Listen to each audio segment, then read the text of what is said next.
ஸ்வேதா ஷ்ரம்டன் அவர்களை அன்போடு ஒரு சில வார்த்தைகள் பேச அழைக்கிறோம். Good evening everyone. இன்னைக்கு ஃபர்ஸ்ட் ஆஃப் ஆல் நம்மளோட ஆடியோ லான்ச்சுக்கு வந்திருக்க எல்லாருக்குமே ரொம்ப ரொம்ப ரொம்ப தேங்க்ஸ். ஃபஸ்ட்டு ராஜா கிளி அப்படின்னு சொன்னாலே அது என்னோட ஒரு ட்ரீம் ப்ராஜெக்ட்னு தான் நான் சொல்லணும். பிகாஸ் தம்பிராமையா சார் மட்டும் என் மேலே அந்த ட்ரஸ்ட் வைக்கலைன்னா இந்நேரம் நான் இங்கே இல்லை. அவர் என் மேலே வச்சுருந்த நம்பிக்கையை நான் ஓரளவுக்கு காப்பாற்றிருக்கேன்னு நான் நம்புகிறேன். And thank you Suresh Kamatchi sir for this wonderful opportunity. நான் எப்பயுமே லைஃப்பில் ஒரு விஷயம் நான் ரொம்ப ஸ்ட்ராங்காக நம்புவேன். அது என்ன அப்படின்னு பார்த்தீங்கன்னா, எந்த ஒரு விஷயம் நமக்கு கிடைக்கிறதுக்கு ரொம்ப டைம் எடுக்குது, நம்ம அதுக்காக நம்ம ப்ரே பண்ணுறோம், அதுக்காக நம்ம ரொம்ப வெயிட் பண்ணிட்டு இருக்கும்போது அந்த விஷயம் நமக்கு கிடைக்கும்போது அதோட வெற்றி ரொம்ப ரொம்ப பெருசாக இருக்கும் அப்படிங்கிறது நான் ரொம்ப ஸ்ட்ராங்காக பிலீவ் பண்ணுறேன். இந்த ராஜா கிளி நாங்கள் ஒர்க் பண்ணி இவ்வளோ நாளாக நான் இதோட ரிலீஸ்க்காக மட்டுமே நாங்கள் வெயிட் பண்ணிட்டு இருந்திருக்கோம். இந்த என்டையர் க்ரூ அண்ட் மூவி ரொம்ப ரொம்ப சூப்பராக வந்திருக்கு. நாங்கள் எல்லாருமே எங்களோட பெஸ்ட்டை கொடுத்துருக்கோம். எங்களோட ஹார்ட் ஒர்க் நாங்கள் அதில் கண்டிப்பாக நாங்கள் கொடுத்துருக்கோம். அதுக்கான ரிசல்ட் எல்லாமே நீங்கள் தான் கொடுக்கணும். இன்றைக்கி இந்த ஆடியோ லான்ச்சுக்கு நீங்கள் கொடுத்த சப்போர்ட் மாதிரி நம்மளோட மூவி ரிலீஸ் ஆகும்போது உங்களோட சப்போர்ட்டை நாங்கள் ரொம்ப ரொம்ப எதிர்பார்க்குறோம். Thank you so much for coming and thank you everyone. Thank you. Content கொடுக்குறதுக்கு தம்பிராமன்லாம் இருக்கிறாங்க. இந்த படம் 2K கிட்ஸோட ரத்த கண்ணீர். இது ஒரு உண்மை சம்பவத்தின் தழுவல் நிறையா இருக்கும். இன்றைய விழா நாயகன் அண்ணன் தம்பிராமையாவாக இருந்தாலும் நிஜ நாயகன் சுரேஷ் காமாட்சி சார் தான். பணம் வச்சிருக்கிற எல்லாரும் படம் எடுக்க முடியாது. ஆனால் அந்த படம் எடுக்கிறதுக்கு ஒரு நல்ல ரசனை தேவை. நீங்கள் சாதாரணமாக விஷயம் பண்ணலன்னா புதுசாக ஒரு அத்தியாயத்தை தமிழ் சினிமாவில் ஆரம்பித்து வச்சுருக்கீங்க. மலையாளத்தில் சீனிவாசனுடைய இடம் மாதிரி இங்கே தமிழில் ஒரு இடம் காலியாகவே இருக்குது. அந்த இடத்த அண்ணன் தம்பிராமையான மூலமாக நீங்கள் தொடங்கி வச்சுருக்கீங்க. எப்படி சீனிவாசன் சாரோட மகன் வினித் சீனிவாசன் இருக்காரோ அதே மாதிரி தம்பி உமாபதி ராமையாவும் அந்த இடத்துக்கு வருவார். இது ரொம்ப சாதாரண விஷயம் கிடையாது. நீங்கள் சமீபத்திய உங்களுடைய படங்களில் எடுத்து பார்க்கும்போது பெரிய படங்களும் பண்ணுறீங்க. அதே மாதிரி நல்ல ரசனையான நல்ல கலைஞனுங்கிறத அப்பப்போ நிரூபிச்சுக்கிட்டே இருக்கிறீங்க. சமீபத்தில் வந்த ஹபீபி எப்படி தம்பிராமையான ஹீரோவாக வச்சு ஒரு படம் பண்ணுறதுக்கு என்ன மாதிரி ஒரு டைரக்டர் உங்கள் எந்த ப்ரொடியூசர்கிட்ட போய் சொல்ல முடியும்? அதே மாதிரி கஸ்தூராஜாவை ஒரு முதன்மை கதாபாத்திரத்தில் வச்சு எந்த ஒரு ப்ரொடியூசர்கிட்ட சொல்ல முடியும்? அந்த மாதிரி ஒரு கதையுள்ள ஒரு ரொம்ப நேர்மையான கலைஞனாக நீங்கள் இருக்கிறீங்க. இது சாதாரண விஷயம் கிடையாது. பணம் வச்சுருக்கிற எல்லாருமே படம் எடுத்துருவாங்க. ஆனால் அது நல்ல ரசனையோடு எடுக்கக்கூடிய ஒரு தயாரிப்பாளர் கிடைக்கிறது, அவங்க தான் உண்மையான கதாநாயகன். அதே மாதிரி கனியும் தம்பிராமையானும் சேர்ந்தால் அந்த காம்போ எப்போவுமே ஒரு வைப்ரேஷனான காம்போவாக இருக்கும். அண்ணனை பற்றி சொல்கிறதா இருந்தால் அவர் ஒரு நடமாடும் டிரான்ஸ்ஃபார்மர். எப்போல்லாம் எனக்கெல்லாம் தொங்கல் வருதோ டக்குன்னு 1 மணி நேரம் நம்ம பேசிட்டு வந்தோன்னா டக்குன்னு எனர்ஜி ஏற்றிட்டு வந்துடலாம். அவர் ஒரு நடமாடும் டிரான்ஸ்ஃபார்மரு. மறுபடியும் சொல்கிறேன், இந்த படம் 90s கிட்ஸுக்கு ரத்த கண்ணீரெல்லாம் பார்த்துருப்பீங்க. நான் 2K கிட்ஸுக்கு பார்த்துருக்க மாட்டேங்க. அந்த 2K கிட்ஸோட ரத்த கண்ணீர் தான் இந்த ராஜா கிளி. இந்த படத்தில் நான் ஒரு அப்பா கணவன் அப்படின்னு ஒரு கேரக்டர் பண்ணியிருக்கிறேன். ஒரு கேடு கட்டவனா நீங்கள் அப்படி ஒரு அப்பனை பார்க்கவே முடியாது. அதில் ஊருக்கு 10 பேர் அப்படி இருக்க தான் செய்கிறாங்க. என்கிட்ட அண்ணன் என்கிட்ட பேசுகிறப்ப ஸ்டார்ட் பண்ணும்போதே தம்பி கனிமுத்துராஜா அப்படின்னு தான் ஸ்டார்ட் பண்ணுவார். ஸோ அதை நீங்கள் பார்த்தீங்கன்னா சொல்கிறதுக்கு என்ன, நாட்டாமில் அந்த மிச்சர் கேரக்டர் எக்ஸ்டெண்ட் பண்ணால் எப்படி இருக்கும் அந்த மாதிரி ஒரு கேரக்டர் தான் அது. அவ்வளவு நீங்கள் ரசித்து பார்க்க முடியும். ஏன்னா எல்லா உள் மனசுக்குள்ளேயும் ஆள் மனசுக்குள்ளே ஒரு பாயிண்டில் அப்படி கேரக்டர் எல்லா பேரும் இருக்கத்தான் செய்கிறோம் நம்ம. ஸோ அது எல்லாருக்கும் போய் கனெக்ட் ஆகும். அந்த கேரக்டருக்கு எனக்கு நடிக்க வாய்ப்பு கொடுத்த அண்ணனுக்கும் நிஜ கலைஞன் நிஜ கதாநாயகன் சுரேஷ் காமாட்சி சாருக்கும் நன்றி. ஆக்சுவலி ஒரு ரொம்ப நாள் டவுட்டு, என்ன எதுக்கு இந்த படத்தில் நடிக்க வச்சாருன்னே தெரில. நான் அதுக்கப்புறம் நான் சிங்கம் 3 பண்ணேன். சிங்கம் 3க்கு அப்புறம் நான் எந்த படமும் ஒத்துக்கல. பிகாஸ் ரெக்கார்டிங் லைவ் ஷோஸ் இந்த மாதிரியே போயிட்டுருந்துச்சு. ஏதோ ஒரு கோயில் டெம்பிள் விசிட் போகும்போது அண்ணனை நான் கும்பகோணத்தில் பார்த்தேன். என்னோடய ரூம் ஆப்போசிட்டில் தான் இருந்தார். அப்போவே திடீர்னு ஏதோ இந்த மாதிரி ஒரு படம் நடக்க போகிறதோ ஒரு பேச்சு. அதுக்கப்புறம் ஒரு 2 நாளோ 3 நாளுக்கு அப்புறம் என்னை திருப்பி கால் பண்ணி இந்த மாதிரி ஒரு ப்ராஜெக்ட் இருக்குது, நீ பண்ணியே ஆகணும் அப்படின்னாங்க. நான் கேட்குறேன்னே கதை, என்னை வச்சு ரிஸ்க் எடுக்காதீங்கண்ணே அப்படின்னேன். இல்லை நீ பண்ணுடா நல்லாயிருக்கும் அப்படின்னாரு. சரி, நான் அவங்க வீட்டுக்கு போனேன், கதை சொன்னாங்க. நீங்கள் பார்க்குறது வந்து அவ்வளோ பயங்கரமாக கட் பண்ணியிருக்கான் உமா. பட் ஆரம்பத்துலேருந்து கடைசி வரைக்கும் என்னை வச்சு அடிக்காத ஆளே கிடையாது. Experience. I want to thank our producer எங்கள் அண்ணா V house productions Suresh Kamatchi அண்ணா. Thank you so much. என்னென்னமோ படம் பண்ணியிருக்கோம், பட் இந்த மாதிரி பண்ணும்போது ரொம்ப சந்தோஷமாக இருந்தது. It's is amazing producer. சினிமாக்காரங்க காசு தர மாட்டாங்கன்னு வெளியே நம்ம நிறைய பேர் கேள்விப்பட்டுருப்போம். ஆனால் நான் ஒரு தடவை கூட கால் பண்ணல. Payment was on time. So நம்ம கேட்குற சம்பளத்துலேருந்து அடி மாட்டு அலைக்கு தான் அடித்து பேசுவார். பட் பேசின காசு அழகாக கொடுத்துருவாங்க. But thank you so much. It was a beautiful experience. I hope, I pray my தம்பி, my brother Uma, I wish you all the best. And I really want to thank again the Sai Dinesh, where Sai Dinesh is programming பண்ணியிருக்க. He has done the sequencing for the songs and ரொம்ப அழகாக பண்ணியிருக்கீங்க.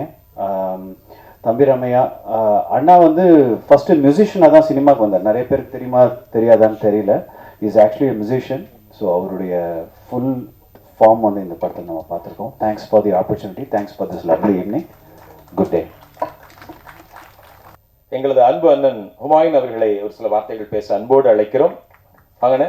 ராஜா கிளியின் இசை மற்றும் trailer முன்னோட்ட நிகழ்வுக்கு வருகை புரிந்திருக்கும் பத்திரிகையாளர் மற்றும் திரைத்துறை நண்பர்கள் உங்கள் அத்தனை பேருக்கும் வணக்கம். நானும் இந்த படத்தில் நடிச்சிருக்கேன். நான் இதில் இந்த ஒன்று மிஸ் ஆன மாதிரி நான் ஃபீல் பண்ணுறேன். நான் சாட்டை அப்பா வினோதய சித்தம்னு இருக்கு, அடுத்த சாட்டைன்னு ஒன்று இருக்குது, அதில் 2 பேர் காம்பினேஷன் இருக்கு. அண்ணன் தம்பிராமையானா கனியோட இதுவும் அது மட்டும் மிஸ்ஸிங்கு. இதில் என்னென்னா அண்ணன் தம்பிராமையான அந்த கதையை சொல்லக்குள்ளே வந்து, தம்பி இது இரத்த கண்ணீர் ஐயா எம்ஆர் ராதாவோட இது இப்போ உள்ள யங் ஜெனரேஷன் பார்க்குறதுக்கு ரொம்ப நல்லாயிருக்கும். ஒரு அற்புதமான இந்த நடிப்பை நான் வெளிப்படுத்திருக்கேன் அப்படின்னு அண்ணன் சொன்னாங்க.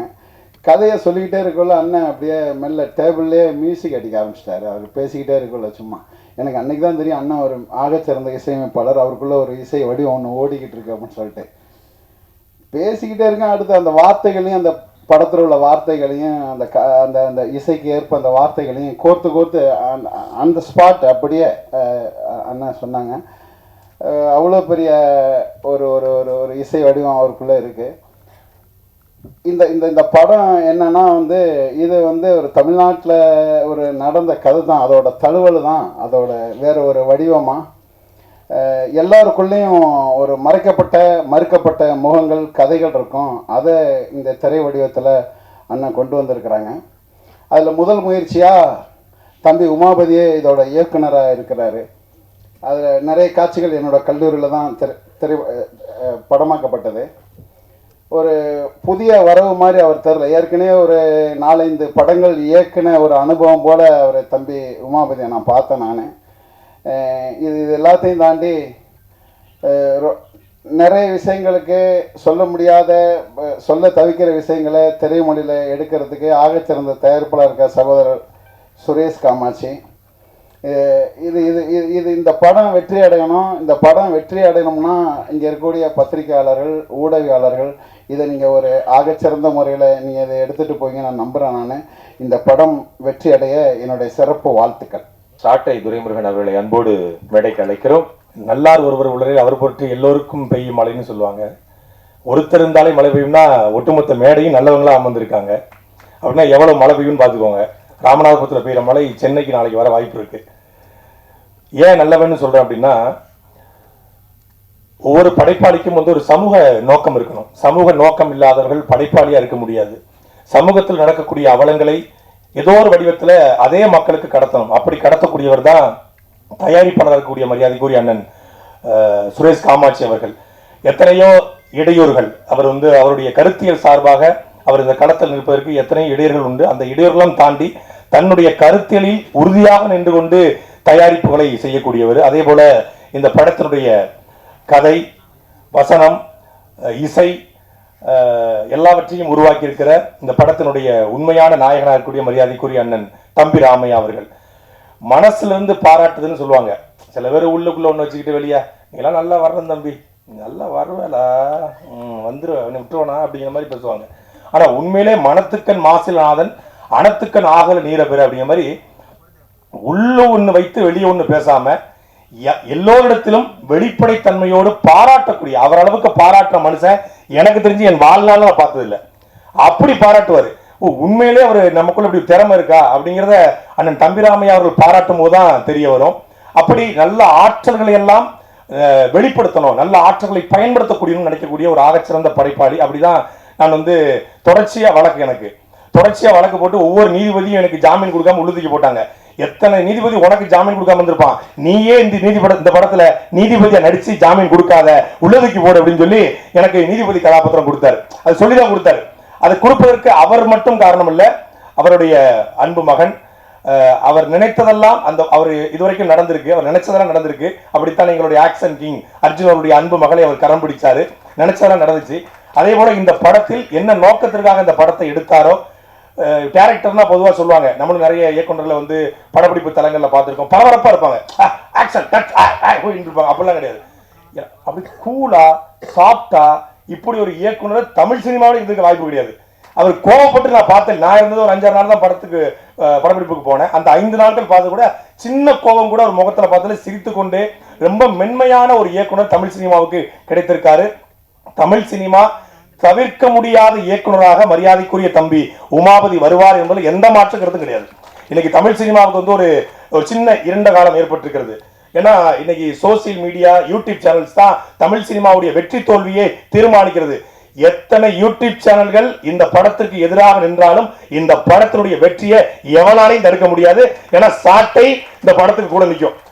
சாட்டைனா சமுத்திரக்கணி என்ன கூட நிற்பாரு, அந்த சாட்டை தம்பிராமையா நிற்பாரு. சாட்டை எடுத்து தயாரிப்பை நிகழ்த்துகிற அண்ணன் சுரேஷ் காமாஜி நிற்பாரு. எல்லா சாட்டையும் நிற்கும். நான் இதுல ஒரு சின்ன செய்தியை மட்டும் சொல்ல விரும்புறேன். நான் வந்து ஒரு துரைமுருகன் அப்படின்னு ஒரு பேர் தான் என் பேரு. ஆனா எனக்கு முன்னாடி ஒரு அடைமொழி உருவாகி இன்னைக்கு தமிழ்நாட்டில் ஒரு 13 வழக்குல என் பேர் சாட்டை துறைமுன் இருக்கு. அதே போல யூடியூப் சேனல் தேர்னா சாட்டைன்னு ஒரு 2000 வீடியோ வருது. கூகுளில் போனா சாட்டை அப்படிங்கிற பேர் வருது. அந்த சாட்டை அப்படிங்கிற பெயர் எனக்கு கிடைத்ததற்கு முக்கியமான காரணம், முதல் காரணம் அண்ணன் சமுத்திரகனி அவர்களும் அண்ணன் தம்பிராமி அவர்களும் தான். இந்த 2 பேருடைய இன்ஸ்பிரேஷன்ல நடித்து வந்த அந்த சாட்டைங்கிற படத்தை பார்த்த பிறகு தான் என் யூடியூப் சேனலுக்கு சாட்டைங்கிற பேரே வச்சேன். இப்போ சாட்டைன்னு போட்டு அவங்க படம் வராது, என் படம் தான் வரும். நான் ஓவர்டேக் பண்ணி போயிட்டேன். அப்போ அப்படி நிறைய ஒரு தொடர்பு உண்டு. அதே போல அண்ணன் சமுத்திரகனி அவர்களும் வந்து மனசுக்குள்ள வச்சுட்டு வெளியே பேசக்கூடிய நபர் கிடையாது. ரொம்ப வெளிப்படைத்தன்மையோடு இருக்கக்கூடிய நபர்கள். அப்படியெல்லாம் இப்படிப்பட்ட கலைஞர்கள், படைப்பாளிகள் தமிழ் சினிமாவுக்கும் தமிழ் சமூகத்துக்கும் கிடைப்பது அரிது. அப்படிப்பட்டவெல்லாம் ஒன்று கூடி தயாரித்திருக்கிற ஒரு படம். இந்த படத்துல 2 பாட்டு பார்த்தோம். ஒன்று வந்து நம்மளுடைய உடலை நடுங்க வைத்தது, இன்னொன்று உள்ளத்தை நடுங்க வைத்தது. 2 பாட்டுமே. அதே போல இந்த படமும் உடலையும் உள்ளத்தையும் நடுங்க வைக்கும். தமிழ் சமூகத்துல இந்த படம் சின்ன அதிர்வுகளை நிச்சயம் ஏற்படுத்தும். இந்த படத்துல எனக்கு வாய்ப்பு வழங்கிய மரியாதைக்குரிய அண்ணன் தம்பிராமை அவர்களுக்கும் அவருடைய அன்பு மகன் உமாபதி அவர்களுக்கும் தயாரிப்பாளர் சுரேஷ் காமாட்சி அவர்களுக்கும் என்னுடைய நன்றியும், இந்த படம் வெற்றி பெற என்னுடைய வாழ்த்துக்களும். ஆண்டாள் பிரியதர்ஷினி மேம் அவர்களை அன்போடு ஒரு சில வார்த்தைகள் பேச அழைக்கிறேன். ஒரு மிகுந்த மகிழ்ச்சியும் நெகிழ்ச்சியுமான ஒரு பொழுது எப்படி இருக்கும் என்று இனிமேல் என்னை கேட்டால் நான் நிச்சயமாக சொல்வேன். இந்த 2024ஆம் ஆண்டு நவம்பர் மாதம் 20ஆம் தேதி நாம் அத்தனை பேரும் இங்கே ஒன்றாக கூடியிருக்கிறோம் அல்லவா? இந்த பொழுதுதான் என்னுடைய வாழ்க்கையிலேயே நான் மிகவும் மகிழ்ந்திருந்த பொழுது என்று உறக்க சொல்ல முடியும். அப்படிப்பட்ட ஒரு பொழுதை எனக்கு கொடுத்திருக்கின்ற நம்முடைய அன்பான தம்பி தயாரிப்பாளர் சுரேஷ் காமாட்சி அவர்களுக்கு நான் என்னுடைய முதல் நன்றியை தெரிவித்தாக வேண்டும். ஏனென்றால் அவர் எவ்வளவு எளிமை அப்படின்னா, ஒரு புதுமுக கவிஞரோட ஒரு நூல் வெளியீட்டு விழா, அதற்கு அவர் வந்திருந்தார். மிகவும் பரபரப்பாக படைப்புகளை கொடுத்து கொண்டிருக்கின்ற அந்த நேரத்தில் அவர் வருவாரா, தாமதமாகிறதே, வருவாரா என்ற ஒரு கேள்வியை எல்லோரும் கேட்டுக்கொண்டிருந்த போது மிகச் சரியாக அந்த நிகழ்வுக்கு வந்திருந்து, பொதுவாக படத்தயாரிப்பாளர்கள் என்றால் எப்படி இருப்பார்கள் என்று நமக்கு ஒரு கற்பனை இருக்கிறது அல்லவா? அப்படியெல்லாம் இல்லாமல் மிக மிக எளிமையாக அவர் நடந்து கொண்ட அந்த விதத்தை பார்த்தபோது நான் அங்கே அரங்கத்தில் மேடையில் இருந்த நான் அவரை பார்த்து வியந்து கொண்டிருந்தேன். அந்த நேரத்தில் ஏற்பட்ட அறிமுகம், அதற்கு பின்பு என்னுடைய என்னுடைய விருப்பங்களை அவரோடு தெரிவித்த போது நிச்சயமாக இந்த படத்தில் ஒரு நீதிபதியாக எனக்கு ஒரு வாய்ப்பை கொடுத்து என்னை இங்கே நிற்க வைத்திருப்பதற்கு நம்முடைய அண்ணன் தம்பி ராமையா அவர்களுக்கும் நான் என்னுடைய மனமார்ந்த நன்றியை தெரிவித்தாக வேண்டும். அந்த நேரத்தில் தான் இயக்குனர் தம்பி உமாபதி அவர்களை எனக்கு அறிமுகம் செய்து வைத்தார்கள். அப்போது நினைத்தேன், இந்த 6 அடி உயர தம்பி நிச்சயமாக தாம் அப்பாவை விட 60 அடி தாண்டுவார் என்று. அதை இந்த படத்தில் நிரூபித்திருக்கிறார் என்பதை நாம் பார்த்த காட்சியே காட்டுகிறது. பொதுவாக இந்த திரைப்பட உலகம் என்பது கனவு உலகம். அது நம்ம அத்தனை பேருக்குமே தெரியும். இங்க மேடையில் இருக்கின்றவர்களை பாருங்களேன், ஒவ்வொருத்தர் கண்ணிலேயும் ஒரு கனவு உலகம் விரிந்து கொண்டே இருக்கிறது. என்ன என்றால், நான் இந்த படத்தில் நடித்திருக்கிறேன், நான் இந்த படத்தில் பங்கேற்றிருக்கிறேன், இந்த படத்தின் மூலமாக எனக்கு வெற்றிகள் குவியும், என்னுடைய ராஜாங்கம் ஒன்று எனக்காக உருவாகும் என்கின்ற அந்த கனவை அத்தனை பேரும் சுமந்து கொண்டிருக்கிறார்கள் என்றால், நிச்சயமாக இவர்களுடைய கனவுகள் நனவாவதற்கு நாம் அத்தனை பேரும் ஒரு கைதட்டலை பரிசாக கொடுக்க வேண்டும். நான் தயாரிப்பாளர் சுரேஷ் காமாட்சி அவர்களை எதற்காக வியக்கிறேன் என்றால், மிக மிக அவசரம் என்று ஒரு படம். அதாவது இந்த காவல்துறையில் இருக்கின்ற பெண்கள் இருக்கிறார்கள் அல்லவா, அந்த காவல் உடையை அணிந்த பின்பு அவர்களுக்கு ஏற்படுகின்ற அந்த மிக நுணுக்கமான பிரச்சனைகள், அதைத்தான் அவர் படமாக எடுத்திருந்தார் என்னும் போது, அந்த மிக மிக அவசரம் என்கின்ற அந்த ஒற்றை வார்த்தையின் மூலமாக நம்மை அத்தனை பேரையும் திரும்பி பார்க்க வைத்தார் அல்லவா. படங்கள் எப்படி வேண்டுமானாலும் தயாரிக்கலாம், ஆனால் சமூகத்துக்கு சொல்ல வேண்டிய ஒரு செய்தியை தயாரித்து படமாக கொடுக்க வேண்டும் என்றால் அதற்கு தம்பி சுரேஷ் ராமையா, நம்முடைய சுரேஷ் காமாட்சி அவர்களை போல், நீங்க சொன்னீங்கல்ல சுரேஷ் ராமையான்னு, அந்த மாதிரியே வந்தாச்சு. இனிமேல் இந்த தயாரிப்பு காம்போ அப்படியாக அமைந்துவிடும். எனவே அந்த மிக மிக அவசரம் என்கின்ற மிக யாருமே அதிகமாக பேசாத, சமூகம் கவனிக்காத ஒரு விஷயத்தை பற்றிய ஒரு திரைப்படத்தை அவர் கொடுத்தார் என்னும் போது, சமூகத்தின் மீதான, அதை தவிர பெண்களின் மீதான அக்கறையை நான் தம்பி சுரேஷ் காமாட்சியிடம் கவனித்தேன். அப்படிப்பட்ட ஒரு மிகச்சிறந்த படைப்பாளராக, தயாரிப்பாளராக அவர் இருக்கிறார். அவருடைய வி ஹவுஸ் ப்ரொடக்ஷன்ஸ் மூலமாக வெளிவருகின்ற ராஜா கிளி, நம்முடைய அண்ணன் தியாகராஜன் அவர்கள் பேசும்போது தங்கக்கிளி என்று ஆரம்பித்தார். நிச்சயமாக தங்கக்கிளியாக வெற்றி பெறும் என்பதில் எந்தவிதமான ஐயமும் இல்லை. எனவே இந்த நிகழ்வில் நான் பங்கேற்றதற்காக என்னுடைய மனமார்ந்த வாழ்த்துகளையும் நன்றிகளையும் தெரிவித்துக் கொண்டு விடைபெறுகிறேன். நன்றி, வணக்கம். சுபா மேம் வாங்க.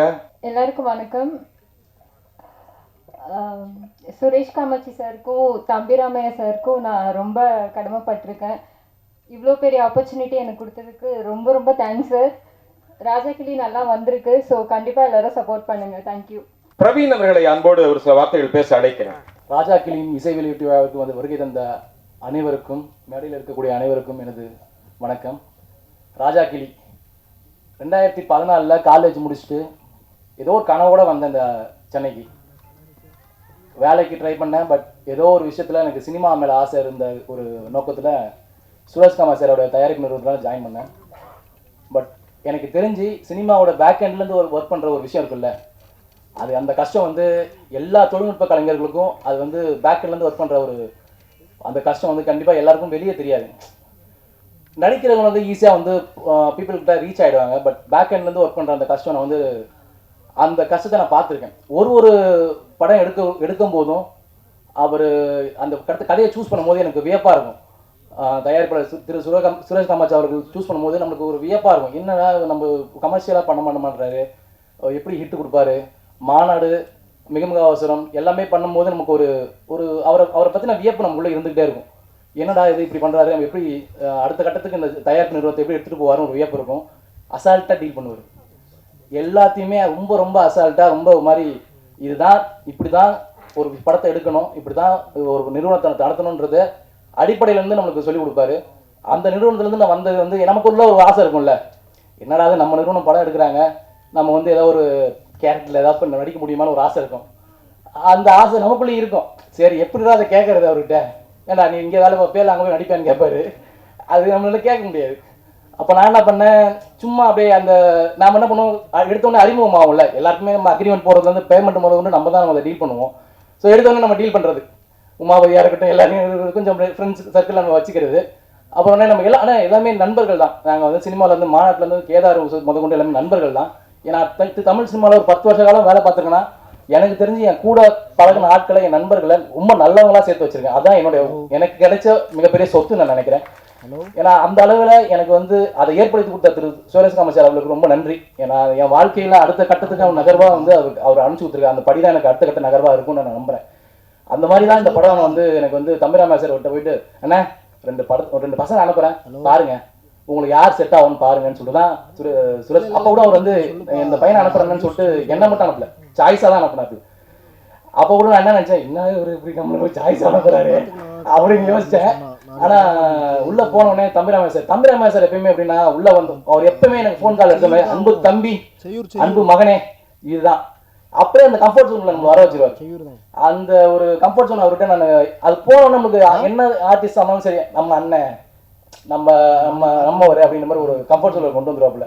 அந்த வகையில் வந்து நான் போன உடனே பார்த்த உடனே, தம்பி இதான் கதை, இப்படி தான் நகர்வு இருக்கும், நீ பண்ணிட்டு ப்ரொடக்ஷன் சைடு தான் நான் பேச போகிறேன், அப்போ இது மாதிரி இருக்குன்றப்பல பார்த்துட்டு 2 பேரையும் பார்த்துட்டு சரி சொல்கிறேன் தம்பின்றாங்க. அப்போது நம்ம அந்த படத்துக்கு டிஓபியாக இருந்தால் கோபிநாத் சார் தான் டிஓபியாக ஃபிக்ஸ் பண்ணோம். அவர் கூட்டம் என்கிட்ட சொல்கிறார், தம்பி நீ இந்த கேரக்டர் நடிக்க போகிறப்பான்றாரு. ஃபர்ஸ்ட் அவர் எனக்கு ஃபோன் கால் பண்ணுறாரு, என்ன சார் பண்ணுறது, நான் என்ன நினச்சேன்னா சின்ன கேரக்டர் இருக்கும் போல், ஏதோ ஒரு வந்து போகிற மாதிரி இருக்கும், அப்படி தான் மிகவும் வயசில் ஒரு சர்ச் ஒரு கண்டக்டராக வந்து எட்டி பார்த்துட்டு போவேன், ஒரு 2 to 2 seconds அந்த மாதிரி ஏதாவது இருக்கும் போல் அப்படின்னு நினச்சா உள்ளே வந்தேன். அப்புறம் பார்த்தா தம்பிராமையா சார் கூப்பிட்டு, உனக்கு நீ சீக்கிரமாக ட்ரைனிங் வந்துடு, முன்னாடி உனக்கு இதெல்லாம் நான் சொல்லி கொடுத்துட்றேன் அப்படின்றப்பல, என்னடா இது ஒரு பெரிய போர்ஷன் இருக்கும் போலேன்னு உள்ளே போகிறேன். ரொம்ப கம்ஃபர்டபுளாக அவன் உமாபதியாக இருக்கட்டும், அவன் தம்பிராமையா சார் எல்லாமே அவங்க கொடுக்குற சர்க்கிள் எல்லாம் அவங்க ஆஃபீஸ் மேலே வச்சு ஒரு ப்ராக்டிகல் செஷன். முக்கியமாக சொல்ல போனால் அதில் வந்து நவகாந்தன் ஒரு அசோசியேட் டைரக்டர் நம்மளை அப்படியே கைடு மாரி அல்வா மாதிரி கொண்டு போகலாம். நம்ம அந்த அளவுக்கு வந்து ரொம்ப நுணுக்கமாக இது இப்படி தான், இந்த சீக்வன்ஸோட மீட்ரு இவ்வளோ தான் அப்படின்னு நடிங்க நம்ம மாதிரி சொன்னாப்புல. அதனால் அந்த படத்தில் வந்து அவ்வளோ வந்து நம்ம வந்து ஈஸியாக வேலை வாங்கிட்டாங்க.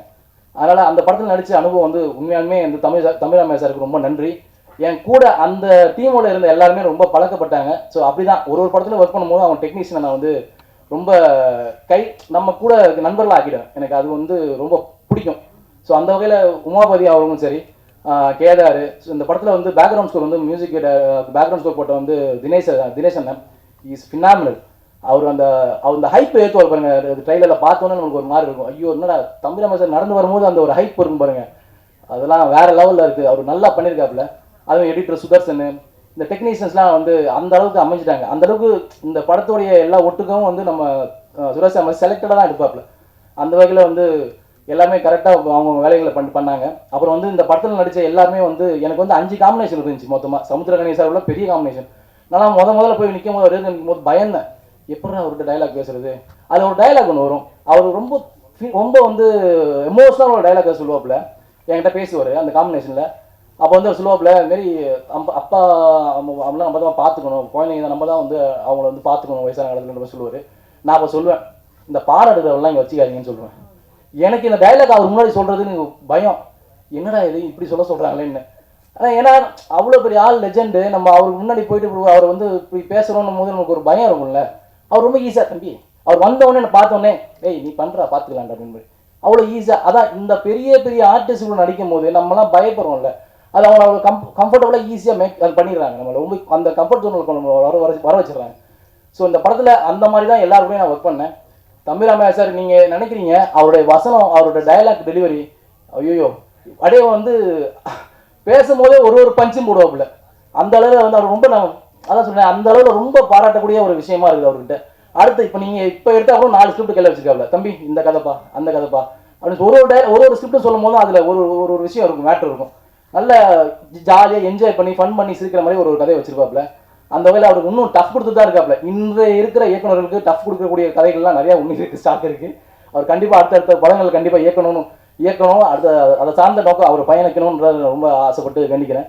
அதேமாதிரி இந்த படத்தில் நடித்த எல்லா டெக்னீஷியன்ஸும் சரி, ஏன்னா ஆஸ் அ டெக்னீஷியனாக நான் வந்து இந்த படத்தில் இருந்தாலும் நடிகராகவும் சரி, இந்த படத்தில் வேலை செஞ்ச சக நடிகர்கள், சக கலைஞர்கள், சக டெக்னீஷியன்ஸ் எல்லாருமே அடுத்த கட்ட நகர்வுக்கு நகரணுன்றதை நான் மனமார இறைவனை வேண்டிக்கிறேன். நீங்களும் இந்த படத்தை ராஜாக்கிளியை கண்டிப்பாக தேட்டரில் பார்த்து சப்போர்ட் பண்ணுங்கள். உங்களால் கண்டிப்பாக வந்து இந்த படத்தை நீங்கள் அடுத்த கட்டத்தை நகர்வுக்கு கொண்டு போவீங்கன்னு நம்புகிறேன். இந்த படத்துக்கு வாய்ப்பு கொடுத்த தம்பிராமையா சார், முக்கியமாக திரு சுரேஷ்குமார் சார் அவர்களுக்கும், தம்பிராமையா சார் என்னுடைய நடித்த சக கலைஞர்களுக்கும் ரொம்ப நன்றி, வாழ்த்துக்கள், விடைபெறுகிறேன். நன்றி. எனது அன்பு தம்பி முபாஷிர் அவர்களை மேடைக்கு அழைக்கிறோம்.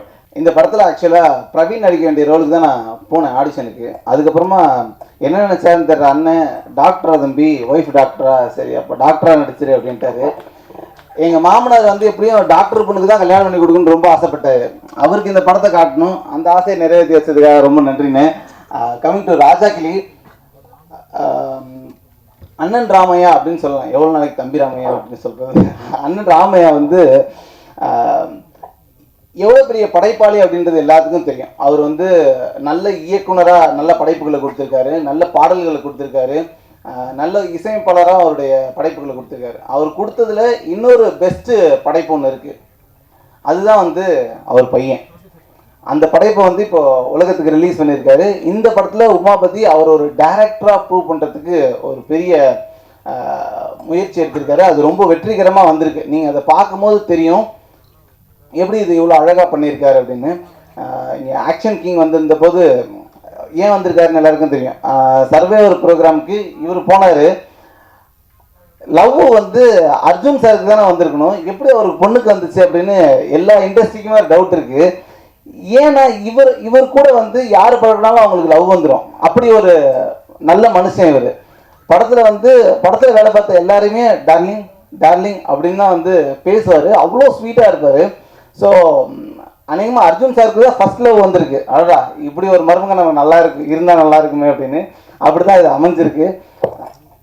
ஸோ இந்த படம் வந்து நல்லவங்கெல்லாம் சேர்ந்து ஒரு படம் எடுத்தால் எப்படி இருக்கும், அந்த மாதிரி ஒரு படமாக அமைஞ்சிருக்கு. இயக்குனராக உமாபதி ராமையா அவர்கள் வந்து இந்த படத்தின் மூலம் முத்திரை பதிக்க போகிறார் அப்படின்ற நமக்கு எல்லாம் தெரியும்.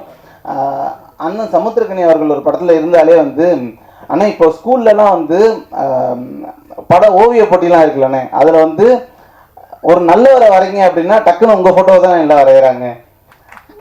அந்த அளவுக்கு வந்து மக்கள் மத்தியில் நல்லவருக்கு என்னென்ன, இப்போ வந்து அழகிய ஒரு ஆண்மகனை வரையணும் அப்படின்னா 6 அடி உயரம் இருக்கணும், அவருக்கு இப்படி வந்து புருவம் இருக்கணும், இப்படி வந்து முகம் இருக்கணும் அப்படின்னு ஒரு ஒரு ஒரு அசம்ஷன் இருக்கணும். அந்த மாதிரி நல்லவர் ஒருத்தரை வரையணும் அப்படின்னா வந்து அதில் சமுத்திரக்கனி அண்ணன் தான் வரையணும் அப்படின்னு. நீங்கள் மனசாலையும் அவ்வளோ நல்லவர் அப்படின்றது எல்லாருக்குமே தெரியும். இந்த படத்துலையும் அதுவாக தான் இருந்திருக்கீங்க. இந்த படம் வந்து என்ன பண்ணும், இந்த படம் வந்து என்ன தாக்கத்தை ஏற்படுத்தும் அப்படின்னா, ஒவ்வொரு ஃபேமிலியுமே இந்த படத்தை தங்களுடைய கணவருக்கு, ஒரு மனைவி இருக்காங்கன்னா அவங்க எப்படி இந்த தன்னுடைய கணவருக்கு இந்த படத்தை போட்டு காமிச்சோன்னு நினைப்பாங்க. ஏன்னா வந்து கணவன்மார்கள்லாம் கொஞ்சம் காசு வந்துச்சுன்னா லைட்டாக ஒரு ஆட்டம் போடணும் அப்படின்னு நினைப்பாங்க. அப்போ வந்து இந்த படத்தை பார்த்து உடனே என்ன பண்ணுவாங்க அப்படின்னா, இந்த படத்தை ஒரு தடவை பாரு, காசு வந்தால் நீ என்னெல்லாம் பண்ணணும் என்னெல்லாம் பண்ணக்கூடாது அப்படின்றது தெரிஞ்சிடும் அப்படின்னு. இந்த மாதிரியான கதைகள் இருக்கு இல்லையா. ஒரு ரத்த கண்ணீர் வந்துச்சு, அந்த படம் வந்து எத்தனை தீபாவளி ஓடிச்சு அப்படின்னு நமக்கு எல்லாம் தெரியும். அந்த மாதிரி ஒரு படம் இப்போ நம்ம வினோதியஸ்தம் பார்த்துருக்கோம். ராமையா அண்ணனும் சமுத்திரக்கனி அண்ணனும் 2 பேரும் இருந்தாங்கன்னா அந்த படம் என்ன பண்ணும் அப்படின்னு நமக்கு தெரியும். அந்த மாதிரி ஒரு ரத்த கண்ணீரும் ஒரு வினோதியஸ்தமும் சேர்ந்தா என்ன இருக்குமோ அதுதான் இந்த ராஜா கிளி. நம்ம நிஜ வாழ்க்கையில் நமக்கு முன்னாடி பார்த்த ஒரு சில பேர் வாழ்க்கையில் ஆட்டம் போட்டால் என்னவாகும், அவங்க கடைசியில் என்னவாங்க அப்படின்றத ரொம்ப அழகாக சொல்லியிருக்கு. இது பாடம் நடத்துகிற மாதிரி இல்லாமல் ரொம்ப அழகாக தோளில் கை போட்டு சொல்லியிருக்கு. அதுக்கு வந்து நம்ம டைரக்டரோட ஒர்க் பார்த்தீங்க அப்படின்னா ரொம்ப சரியாக அமைஞ்சிருக்கு. இதில் இன்னொன்று வந்து இந்த படம் ஏன் மக்களுக்கு மத்தியில் வந்து இது ரொம்ப ப்ராமினெண்ட்டான படம் அப்படின்னா வந்து அதுக்கு நம்ம தயாரிப்பாளர் சுரேஷ் கமாச்சேன்னு ஒரு முக்கியமான காரணம். பாபா படத்தில் வந்து அந்த 7வது மந்திரம், 7 மந்திரத்தில் ஒரு மந்திரம் வந்து என் பட்டம் வந்து தன்னால் என் கையில் உட்காரணும் அப்படின்னு ரஜினி சார் சொல்லுவார். அந்த மாதிரி நல்ல படம் ஏதாவது இருந்துச்சுன்னா அது தன்னால் வந்து அண்ணன் கையில் உட்காந்துரும். அப்படி தான் வந்து ஒவ்வொரு படமும் நடக்குது. மிக மிக அவசரம்னு ஒரு படம் நடந்துச்சு. அந்த படம் சமூகத்தில் வந்து என்ன மாதிரியான மாற்றங்களை ஏற்படுத்துச்சு அப்படின்னா, பெண் காவலர்கள் வந்து இதுக்கப்புறம் பந்தோபஸ்து பணியில் ஈடுபட மாட்டாங்க அப்படின்னு கவர்மெண்ட் ஜிஓ போடுறாங்க. ஒரு படம் ஜிஓ போட்டு ஒரு பெரிய திருத்தத்தை உருவாக்குது. அதுக்கப்புறம் காவலர்களுக்குன்னு தனி காவல் கழிப்பறைகள் வந்து உருவாக்குச்சு, மொபைல் கழிப்பறைகள் உருவாச்சு. இப்படி ஒரு பெரிய தாக்கத்தை ஏற்படுத்திய ஒரு படம். அந்த படம் வந்து அண்ணனே இயக்குறாரு, தயாரிக்கிறாரு. இது வந்து அவரோட கைக்கு வந்துச்சு. மாநாடு படமும் அப்படிதான். அப்படி எங்கெங்கேயோ போய் இது நடக்குமா நடக்காதா, மாநாடா வருமா மகா மாநாடா வருமா அப்படின்லாம் இருந்துச்சு. ஆனால் அது அவர் கைக்கு வந்ததுக்கு அப்புறமா அது ஒரு மிகப்பெரிய நல்ல படமா இருந்துச்சு. அந்த மாதிரி எந்த நல்ல படமா இருந்தாலும் அவரை தேடி அது வருது. இந்த படம் மிகப்பெரிய வெற்றி படமாக போகுது. இதை அடுத்து வணங்கான் திரைப்படம் அவருடைய கையில் இருக்கு, அதுவும் இன்னும் மிகப்பெரிய வெற்றி படமாக போகுது. எல்லாத்துக்கும் வாழ்த்துக்கள்னா இதுக்கு உங்களுக்கு நல்ல மனசு தான் காரணம். எங்கே திறமை இருந்தாலும் அதை தேடி தேடி ஐடென்டிஃபை பண்ணுற ஒருத்தராக நீங்கள் இருக்கீங்க. இப்போ இந்த அரங்கத்தில் இருக்கக்கூடிய பத்திரிகையாளர்கள்லேயே எல்லாரையும் ரொம்ப பர்சனலாக வந்து அண்ணனுக்கு தெரியும், அவங்களுடைய கனவுகள் என்னன்னு தெரியும். அவங்க கனவுகளுக்கு எந்த வகையிலையாவது உதவ முடியும் அப்படின்னா அதை உடனே வந்து அண்ணன் செய்கிறாரு, அதை தொடர்ந்து செஞ்சுக்கிட்டே இருக்காரு. இப்படி ஒரு நல்ல மனுஷன் எப்படி இருக்காரு அப்படின்ற ஆச்சரியத்தை தொடர்ந்து ஏற்படுத்திக்கிட்டே இருக்காரு. இந்த மாதிரி இன்னும் நிறைய நல்ல விஷயங்கள் பண்ணணும்னு மேடையில் இருக்க எல்லாருக்கும் வணக்கங்கள், வாழ்த்துக்கள், நன்றி, தேங்க்யூ. வெற்றி குமரன் அவர்களை பேச அழைக்கிறேன். அண்ணன் சுரேஷ் காமாட்சி அவர்கள் எப்படி தயாரிப்பாளர் ஆனாங்க அப்படின்னா அது ஒரு சுவாரஸ்யமான கதை. எங்கள் அண்ணன் ஒருத்தர் இருந்தார், அவர் இயக்குனர் அப்பா மணிவண்ணன் அவர்களுக்கு வந்து ஒரு 50வது படத்தை எப்படியாவது தயாரிச்சுன்னு முடிவு பண்ணார். முடிவு பண்ணிட்டு அவருடைய தம்பிகளாகி எங்கள்கிட்ட ஒரு 4 பேர் தேர்ந்தெடுத்து, நீங்கள் 4 பேர் ஆளுக்கு ஒரு 50 லட்ச ரூபா போடுங்க, நாகராஜ சோழன் ஒரு படம் எடுத்துருவோம் அப்படின்னாரு. அதில் நான் ஒரு தம்பி, அண்ணன் சுரேஷ் காமாட்சி ஒரு தம்பி. ஆனால் அது காலப்போக்கில் அண்ணன் சுரேஷ் காமாட்சி அவர்களே தனியாக தயாரிக்கிற அளவுக்கு ஆயிடுச்சு. அதுதான் அவருடைய முதல் படம். அப்படி தான் திரைத்துறைக்குள்ளே வந்தார். ஏற்கனவே நீண்ட ஒரு 20 ஆண்டுகளுக்கு முன்னாடி உதவி இயக்குனராக வேலை பார்த்துட்டு இருந்துட்டு அது பிறகு மலேசியா போய் அங்கே போய் தொழில் பண்ணி வேலை பார்த்து ஓரளவு சம்பாதிச்சுட்டு திரும்ப பிறகு வந்து ஒரு தயாரிப்பாளராக தான் உள்ளே வந்தார். அப்படி ஆரம்பித்த பயணம் அவருடைய இப்போ பேசும்போதெல்லாம் சொன்னாங்க இல்லையா, அவருக்கு அப்படியே தம்பி கூட சொன்னார், ஒரு பட்டம் வந்து அப்படி வந்து கையில் வந்து உட்காருக்கு, நல்ல திரைப்படங்கள் அவர் கையில் வந்து உட்காரும் அப்படின்னு சொன்னாங்க இல்லையா. அதுக்கு காரணம் அவருடைய ரசிப்புத்தன்மை.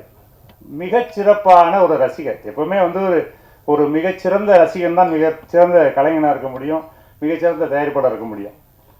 80கள் 70 80 90களில் இருக்கிற எந்த படமாக இருந்தாலும் அந்த படத்தோட பாட்டு சொல்லுவார், அந்த படத்தை பாடுவார், வரி ஒரு பிழை இருக்காது. அது யார் இயக்குனர்னு சொல்லுவார், யார் நடிகர்னு சொல்லுவார், யார் கதாநாயகி கதாநாயகி எல்லாமே சொல்லுவார். அந்த திரைப்படத்தை அவ்வளவு தூரம் ஒரு ரசிக்கக்கூடிய ஒரு மாபெரும் ரசிகர். அதனால தான் அவரால் இது வந்து எடுக்க முடியும். தம்பி இங்கே முன்னாடி பேசுன தம்பி சொல்லும்போது எப்படி இந்த கதையெல்லாம் தேர்ந்தெடுக்கிறாருன்னு தெரியலை, அவ்வளோ ஆச்சரியமாக இருக்கும், அதே நேரத்துக்கு பயமாகவும் இருக்கும் அப்படின்னு சொல்லுவார். இந்த படமும் சரி, அண்ணன் தம்பிராமையா அவர்கள் தான் இந்த கதையை தம்பிக்காக உமாபதிக்காக வந்து சொன்னார். சொல்லும் பொழுது அந்த அறைக்குள்ளே முதலாக சொல்கிறாரு, நானும் அண்ணன் சுரேஷ் காமாட்சி அவர்கள் தான் கேட்குறோம். கேட்டு முடித்தவுடன் அண்ணன் தம்பிராமையா அண்ணன் வந்து ரெஸ்ட் ரூம் போயிட்டு வரேன்னு போனார். அதுக்கிடையில் நாங்கள் சும்மா ஒரு அந்த 1 நிமிட இடைவெளியில் பேசிக்கிட்டோம். எப்படிண்ணே இருக்குது அப்படின்னாரு அண்ணன். அவர் கேட்டார், என்னைய ரொம்ப சிறப்பாக இருக்குண்ணே, பண்ணலாம் அப்படின்னு. அவர் ரெஸ்ட் ரூம் போயிட்டு வந்தோடனே அண்ணன் படம் பண்ணுறோம்ண்ணே அப்படின்ட்டார். ஒரே தடவை தான் கதை கேட்டார். வேறு நீங்கள் போயிட்டு வாங்க, நான் நாளைக்கு சொல்கிறேன், அதுக்கப்புறம் சொல்கிறேன்லாம் இல்லை. கதையை கேட்ட அடுத்த நிமிஷம் வந்து படம் என்னைக்கு நம்ம ஆரம்பிக்கலாம் அப்படின்னு கேட்டார். அப்படி வந்து ஒரு தாக்கத்தை ஏற்படுத்தின அந்த கதையை வந்து அண்ணன் தம்பிராமை அவர்களும் சொன்னாங்க. அண்ணன் ஹுமாயூன் அண்ணன் இல்ல திருமண விழா நாங்கள்லாம் கும்பகோணத்தில் இருந்தோம் இந்த படம் எடுக்கிறதுக்கு முன்னாடி. இரவு தங்கியிருக்கும் போது அந்த விடுதிகளில் நிறைய பேர் தங்கியிருந்தோம். அப்போ என்னோட நிறைய தம்பிகள் கூட இருந்தாங்க. அவங்கெல்லாம் சினிமானா என்னென்னு தெரியாது, சினிமானா பிடிக்காத கோஷ்டியெல்லாம் இருந்துச்சு. அப்போ திடீர்னு அண்ணன் தம்பிராமன் என்ன ஏற்று ரூமில் தான் இருக்காருன்னு நான் ஃபோன் பண்ணி கூப்பிட்டேன். அண்ணன் இருக்கீங்களா, ஓய்வு வரீங்களா, பேசலாமா அப்படின்னேன். நானே வரேன் தம்பின்னு வந்தாங்க. வந்துட்டு ஒரு 20 நிமிடம் அந்த கதையை வந்து சொன்னாங்க. சொல்லும் பொழுது அந்த சினிமா வாடையே அறியாத, சினிமானா தவறு, சினிமா வந்து தப்பு, சினிமா பார்க்கவே தியேட்டர் பக்கம் போகாத அந்த கோஷ்டிகள்லாம் 20 நிமிடம் அப்படியே ரொம்ப ஃப்ரீஸ் ஆகி அப்படியே ஒரு மாதிரி ஆயிட்டாங்க. என்னங்க நீங்கள் இது இப்படி தான் படமாக இருக்குமா அப்படின்ற மாதிரி அந்த காட்சிகளை பூரா அப்படி கொண்டு வந்த விதம் அப்படி ஒரு அப்போ அப்படின்னு சொல்லும் போதே இந்த படத்திற்கான வெற்றி வந்து அங்கேயே வந்து உறுதி பண்ணப்பட்டுச்சு. அந்த இடத்துலேயே வந்து கைத்தட்டினாங்க, கிளாப் பண்ணாங்க. அப்படி ஒரு அருமையான கதை, அதை கொண்டு வந்த விதம். இந்த கதையை வந்து இயக்குனது வந்து தம்பி உமாபதியை வந்து எப்போ பார்த்தாலும் எனக்கு வந்து பார்த்தோன்னா ஒரு மாதிரி ஃபீல் வந்துடும். என் பையன் மாதிரியே அப்படியே இருப்பான் உமாபதி. ஏன்னா அந்த ஃபிசிக்கு, அந்த உடற்பயிற்சி செய்யணுங்கிற அந்த இது, அந்த ஒரு டிசிப்ளின், அந்த வாழ்க்கை முறை எல்லாமே வந்து என் பையனை பார்க்கும்போது அப்படி உமாபதி பார்க்குற மாதிரி இருக்கும். உமாபதி அது இயக்கிக்கிட்டு இருக்கும்போது இப்போ நாங்கள்லாம் ஒரு பெரிய நடிகர்கள் கிடையாது தானே, சின்ன சின்ன கதாபாத்திரங்கள்லாம் செஞ்சுருக்கோம். அப்படி நடிச்சிட்டு இருக்கும்போது ஏதாவது ஒரு சின்ன தவறுனா இல்லை இம்ப்ரூவைஸ் பண்ணுறதுனா அந்த ஷாட் முடிஞ்சோன்னா உடனே ஓடிடுவாப்ல, அண்ணே வாங்கினேன் ஓரமாக கூட்டிகிட்டு போய் அண்ணே இது இப்படி பண்ணுங்கண்ணே, கொஞ்சம் மாற்றுங்கண்ணே, இப்படி பண்ணுங்க, நல்லாயிருக்கும் ஓடிடுவாங்க. அந்த மாதிரி வந்து ஒரு யாரையும் மனம் நோக விடாமல் மற்றவங்களுக்கு முன்னாடி வந்து சொல்ல அவங்க தான் சங்கடப்பட்டுருவாங்கன்னு சொல்லிட்டு பார்த்து பார்த்து ஒரு அழகாக அது வந்து ஒரு சிற்பி போல் செதுக்கிறதுல தம்பி உமாவை பற்றி நான் பிரமிச்சிருக்கேன். ரொம்ப சிறப்பாக வந்திருக்கு. நான் படத்தை பார்த்துட்டேன். ரொம்ப அருமையான ஒரு பயங்கரமான ஒரு என்டர்டெயின்மெண்ட்டு. ஒரு படம் முடிஞ்சு நீங்கள் வெளியே வரும்போது ஒரு கனத்த இதயத்தோட ஒரு முழு திருப்தியோட எல்லா ஆடியன்ஸ் வெளியே வருவாங்க. அப்படி ஒரு திரைப்படத்தை கொடுத்த அண்ணன் தம்பிராமை அவர்களுக்கும், அதை இயக்கிய அன்பு தம்பி உமாபதி அவர்களுக்கும், தயாரித்த அண்ணன் சுரேஷ் காமாட்சி அவர்களுக்கும் என்னுடைய வாழ்த்துக்களும் நன்றி. அனைத்து நண்பர்களுக்கும் என்னுடைய வாழ்த்து. நடிகர் ராஜ் கபூர் அவர்களை ஒரு சில வார்த்தைகள் பேச அன்போடு மேடைக்கு அழைக்கிறோம். முதல்ல அர்ஜுன் சாருக்கு டாக்டர் பட்டம் கிடைச்சதுக்கு என்னுடைய வாழ்த்துக்களும் எங்கள் வி ப்ரொடக்ஷன் சார்பாக வாழ்த்துக்கள் தெரிவிச்சுக்கிறோம். ரெண்டாவது தம்பி உமாவதி அவர்கள் அறிமுக டைரக்டர் ஆனதுக்கு எங்களுடைய வாழ்த்துக்கள் தெரிவிக்கிறேன். நானும் இந்த படம் பார்த்தேங்க. ஃபஸ்ட்டு படம் பண்ண மாதிரியே தெரியல. அவ்வளோ கிளியர் கட்டாக எல்லாமே தெளிவாக ஷார்ட்ஸ் வைஸ் டிவிஷன்லாம் ரொம்ப பிரமாதமாக பண்ணியிருந்தார். அப்புறம் சமுத்திரக்கனியும் நம்ம தம்பி ராமாயண காம்பவுண்ட் தான் எப்பவுமே வெற்றி காம்புகிறேன். அது டெஃபினட்டாக இந்த படத்துலையும் நடக்கும். எங்கள் ப்ரொடியூசர் சுரேஷ் காமாட்சி அவர்கள் வந்து ஒரு அட்சய பாத்திரம் மாதிரி நல்ல கதைகளை தேர்ந்தெடுப்பார், நல்ல சிறந்த டைரக்டர்களை தேர்ந்தெடுப்பார். அவருக்கு இந்த படம் வந்து மாநாடு மாதிரி இன்னொரு வெற்றியை கொடுக்கும். இது கலைஞர்கிட்ட நடித்த அத்தனை கலைஞர்களுக்கும் என்னுடைய வாழ்த்துக்கள். இந்த படம் வெற்றியோட வாழ்த்துக்கள். நன்றி. உமாபதி ராமையா அவர்களை பேச அன்போடு அழைக்கிறேன். ராஜா கிளி இந்த மூவியும் இந்த க்ரூவையும் சப்போர்ட் பண்ண வந்த press, media, brothers and sisters and online friends எல்லாருக்குமே ரொம்ப தேங்க்ஸ். ஏன்னா நீங்கள் தான் நாங்கள் என்ன தான் பண்ணாலுமே அடுத்த கட்டத்துக்கு கொண்டு போகிறது உங்களால் தான் முடியும். இந்த மூவியில் டைரக்டர்னு வந்தது ஒரு ஆக்சிடென்டான திங்கு. இப்போ எப்படி ஒரு கல்யாணத்துக்கு நான் தனிக்கான் தாங்க போட வந்தேன், அந்த மாதிரி தான் அந்த மூவியில் நான் வந்தது. என்னன்னா சுரேஷ் சார் வந்து டேலண்ட்டை பிக் பண்ணுறது ரொம்ப நான் என்னன்னா இப்போ நான் அப்பாவோட சப்போர்ட் இருக்கு, நான் வரேன் ஓகே. பட் இப்போ பிரவீன் சொல்லலாம், முபாசிர் சொல்லலாம், அவங்க அந்த மாதிரி நிறைய பீப்புளை வந்து பிக் பண்ணுவார் சார். அவங்களுக்கு சான்ஸ் கொடுப்பாரு. இப்போது நம்மளால் முடியாதுன்னு ஒரு இடம் இருக்கும் யாருக்குமேனா, அப்பா அம்மா பெற்றுட்டாங்க, அவங்க நம்ம பார்த்து தான் ஆகணும், புஷ் பண்ணி ஆகணும். பட் தேர்ட் பர்சனாக ஒருத்தவங்க வரும்போது புஷ் பண்ணும்போது நம்மளுக்கே நம்பிக்கை இருக்காது சம்டைம்ஸ். பட் அவங்க நம்ம மேலே நான் வச்சிருக்க நம்பிக்கைக்காக நம்ம ஓடுவோம்ல. ஸோ அந்த மாதிரி தான் நடந்தது. இது ஒரு பெரிய என்ன சொல்கிறது, இந்த ரைட்டிங் வைஸ் பெருசாக இந்த கதை இது ஒரு உலகம் நாங்களே கிரியேட் பண்ணி அதுக்குள்ளே எப்படி ஃபிட்டின் பண்ணலாம் ஆல் கேரக்டர்ஸ். ஸோ அந்த மாதிரி நடந்தது. ஸோ இது எல்லாத்துக்குமே பாசிபிள் வந்து சுரேஷ் சார் தான். அது எனக்கு ஒரு பர்த்டே டைமில் தான் அவரே ஷூட் ஸ்டார்ட் ஆகிடுச்சு, போயிட்டு இருக்கிற டைமில் தான் இந்த அனௌன்ஸ்மெண்ட் பண்ணாங்க. ஸோ நீ தான் டேரக்டர் அப்படின்னு சொல்லும் போது, ஏன்னா நான் பூஜை டைம்லனா ரொம்ப ஷையான பர்சனு, ரொம்ப பேசுகிறது கம்மியாக தான் பேசுவேன் இன் டேர்ம்ஸ் ஆஃப் இந்த மாதிரி திங்க்கு. பட் எனக்கு ஒரு கான்ஃபிடென்ட் கொடுத்து பூஸ்ட் பண்ணி சார் இந்த அளவுக்கு கொண்டு வந்திருக்கிறது நான் வாழ்க்கை ஃபுல்லாக அவருக்கு கடமைப்பட்டிருக்கேன். Thanks sir. நெக்ஸ்ட் இந்த மூவியில் நடித்த ஆர்டிஸ்ட் எல்லா ஆர்டிஸ்ட்டுமே ரொம்ப எஃபர்ட் போட்டிருக்காங்க. ஒவ்வொருத்தங்களுக்குமே ஒவ்வொரு பாடி லாங்குவேஜ் ஒரு அப்பா ஃபிட் பண்ணி கொடுத்துட்டாரு. அதனால அவங்கள ஈஸியாக எக்ஸ்ட்ராக்ட் பண்ண முடிஞ்சுது. எங்களுக்காக மெனக்கெட்டது ரொம்ப தேங்க்ஸ். சவுண்ட் டிசைன் எனக்கு வந்து மோர் ஆஃப் டைலாக்காக நரேட் பண்ணுறதோட மியூசிக்கலாக நரேட் பண்ணுறது எனக்கு அது ஒரு சின்ன வயசுலேருந்து ஒரு ஆசை. ஏன்னா கான்டெம்பரரி டான்ஸ் நான் ஆடினதுனால. ஸோ அதுக்கு சப்போர்ட் பண்ண அப்பா சாங் போட்டு கொடுத்துட்டாரு. பட் ப்ரோக்ராமிங் அசம்பிள் பண்ணது பெரிய பக்கபலமாக இருந்தது சாய் தினேஷனா. சின்ன சின்ன விஷயமா கொண்டு ஆனால் இது வேணும்னா டே அண்ட் நைட் எதுவுமே பார்க்க மாட்டார், நம்ம எது கேட்டாலுமே பண்ணி கொடுக்குறாரு. அந்த மாதிரி ஒரு ஆக்சஸ் இருந்தது. இதை வந்து ஆடியோகிராஃபி பண்ணி கொடுத்தது தபாஸ் நாயக் சார். அவருமே சீனியர் டெக்னீஷியன், ரொம்ப நாளாக இருக்கிறாங்க, அவங்க எக்ஸ்பீரியன்ஸ் தான் ஏஜ் அந்த மாதிரி இருக்கும். பட் அவருமே வா பண்ணலாம்னு சொல்லும் போது அவர் மோட்டிவேட் பண்ணிட்டு இருக்காங்க. சின்ன பையனை வந்து மோட்டிவேட் பண்ணுறது ரொம்ப பெரிய விஷயம். அது அவங்க பண்ணிட்டு இருந்தாங்க. அண்ட் என்னோட டைரக்ஷன் டீம் நவகாந்த் அகைன் ராமராஜ்குமார் சாரோட சன், என் பிரதர் மாதிரி. அவர் நானும் ஈஸியாக எங்களுக்கு வேவ் லென்த் பார்த்தாலே நாங்கள் அண்டர்ஸ்டாண்ட் பண்ணிப்போம். அதுக்கப்புறம் அப்பாவோட கோர் டீமான சங்கர் அண்ணா, சண்முகம் சுந்தரம் எங்கள் மாமா, அண்ட் அலெக்ஸ் அண்ட் சிவா, அவங்களுக்கும் ரொம்ப நன்றி இந்த இடத்துல. அண்ட் மேனேஜிங் டீமான Subbu sir, Jagan sir, Alex Malik, and allrounder Praveen சொல்லலாம். ஒரு ஆர்டிஸ்டாகவும் கலக்கிட்டு இருக்காரு. ஏன்னா போஸ்ட் ப்ரொடக்ஷனாக அவர் தான் எங்களுக்கு கொஞ்சம் ஹெல்ப் பண்ணிட்டு இருந்தார். ஸோ அவருக்குமே ரொம்ப நன்றி. அண்ட் ஃபைனலி ப்ரொஃபஷனலாக சொன்னால் சார் தம்பி ராமையா சார் அப்பா, பர்சனலாக அப்பா. பட் ஒர்க் வைஸில் அவர் எப்பயுமே ஒரு ஃபயர் நான் பார்த்ததில்ல. இந்த மூவியில் டிஃப்ரெண்ட்டான ஒரு பர்சனை நீங்கள் பார்ப்பீங்க. என்னென்னா சாங்கு ஒரு கெட்டது சொன்னால் தான் நல்லது சொல்லும் போது நல்லா இருக்கும். சில பேருக்கு அதில் பிடிச்சிருக்கும், சில பேருக்கு என்ன பையன் இப்படி அப்பா வச்சு பண்ணுறான்னு சொல்லிட்டு. எல்லாருக்கும் அப்பா ஒரு ஹீரோன்னு சொல்லுவோம்ல, நம்ம அப்பாவே ஹீரோ பண்ணும்போது கொஞ்சம் கொஞ்சம் பண்ண ஆசைப்படுவோம்ல. ஸோ அந்த மாதிரியான திங் தான் அந்த விஷயங்கள். பட் அது உண்மையாக ரொம்ப ஹார்ட் ஒர்க் போட்டிருந்தாரு. ஏன்னா சாண்டி மாஸ்டர் தான் அந்த சாங், அந்த சின்ன முள்ளு சாங் பண்ணிட்டு இருந்தாரு. நாங்கள் ஒஸ்தியில் வந்து சிம்பு சார் ஒரு ஸ்டெப் போட்டிருப்பாரு, அதுதான் ட்ரை பண்ணலாம் அப்படின்னு சொல்லி பண்ணால் அவர் இப்படி பண்ணிட்டு இருக்கிறாரு. அவர் வந்து சாண்டி மாஸ்டர் என்னடா வெட்டிக்கிளி பறகுது. ஸோ இந்த மாதிரி அவர் எதுக்குமே சலிக்காமல் டே நைட் ஷூட் போனாலுமே அந்த பையன் போங்கடா பண்ண முடியாதுன்னு சொல்லலாம், பட் இல்லை சரி பண்ணுறோம். சம் ஸ்டெப்ஸ்னா பார்த்தீங்கன்னா கொஞ்சம் ஸ்ப்ளிட்னா பண்ணியிருப்பார். ஆயில் ஊற்றி விட்டோம் அப்பா தான். பட் என்ன பண்ணுறது, ப்ரொஃபஷனலுக்கு துரோகம் பண்ணக்கூடாதுன்னு ஆயில் ஊற்றி விட்டா அவர் காலை விரிச்சதே என்னடா ஆயில் ஊற்றிட்டு காலை விரிக்கணுமா அப்படின்னு சொன்னார். இல்லைப்பா பண்ணுங்க அப்படின்னு சொல்லி சும்மா ட்ரை பண்ணோம், பிடிச்சி பண்ணார். நெக்ஸ்ட் டைமில் அவர் ஆயில் கேட்குறாரு, எங்கே ஆயில் கம் அவர் சொல்லிட்டு அவர் இப்படி பண்ணிட்டு இருக்காரு. ஸோ ஈஸி, நம்மளுக்கு தெரியும் ரிஸ்க் இல்லாதது தான் நம்ம சொல்லுவோம்னு சொல்லிட்டு அதுக்கு ரொம்ப பக்கபலமாக இருந்தார். அப்புறம் அந்த ஆண்டவனே சாங் பார்த்துருப்பீங்க, அது ஒரு என்ன சொல்கிறது, அது ஒரு நீங்கள் மூவியில் பார்க்கும்போது அது தெரியும் அதோட பெயின். எல்லாருமே கடந்து வந்திருப்போம்ல. அது end of the day family தான் நம்மளுக்கு. ஃபேமிலியில் ஏதாச்சும் ஒருத்தவங்க தப்பு பண்ணாங்கன்னா தப்பு தானே, திமிரு கிடையாதுல்ல. ரெகுலராக பண்ணால் திமிரு. ஒரு தப்பு பண்ணும்போது நம்ம பேசி சால்வ் பண்ணிட்டா அது எல்லாமே சால்வ் தானே. அதனால ஸோ அந்த மாதிரியான ஒரு கோர் கதையை தான் நாங்கள் எடுத்திருக்கோம். அது ஒரு ப்ரெசென்ட் பண்ணியிருக்கிறோம் with support of Suresh sir, one and only. அவர் எப்பயுமே எதுக்குமே இது இல்லை, இது வேணுமா ஓகே, அது வேணுமா அது ஓகே. ஸோ எல்லாமே ப்ரொவைட் பண்ணி சப்போர்ட் பண்ணிங்க சார். அண்ட் அப்பா ஐ லவ் யூ பா. அண்ட் அர்ஜுன் சார், சர்வைவர்னு ஒரு ஷோ போனேன்.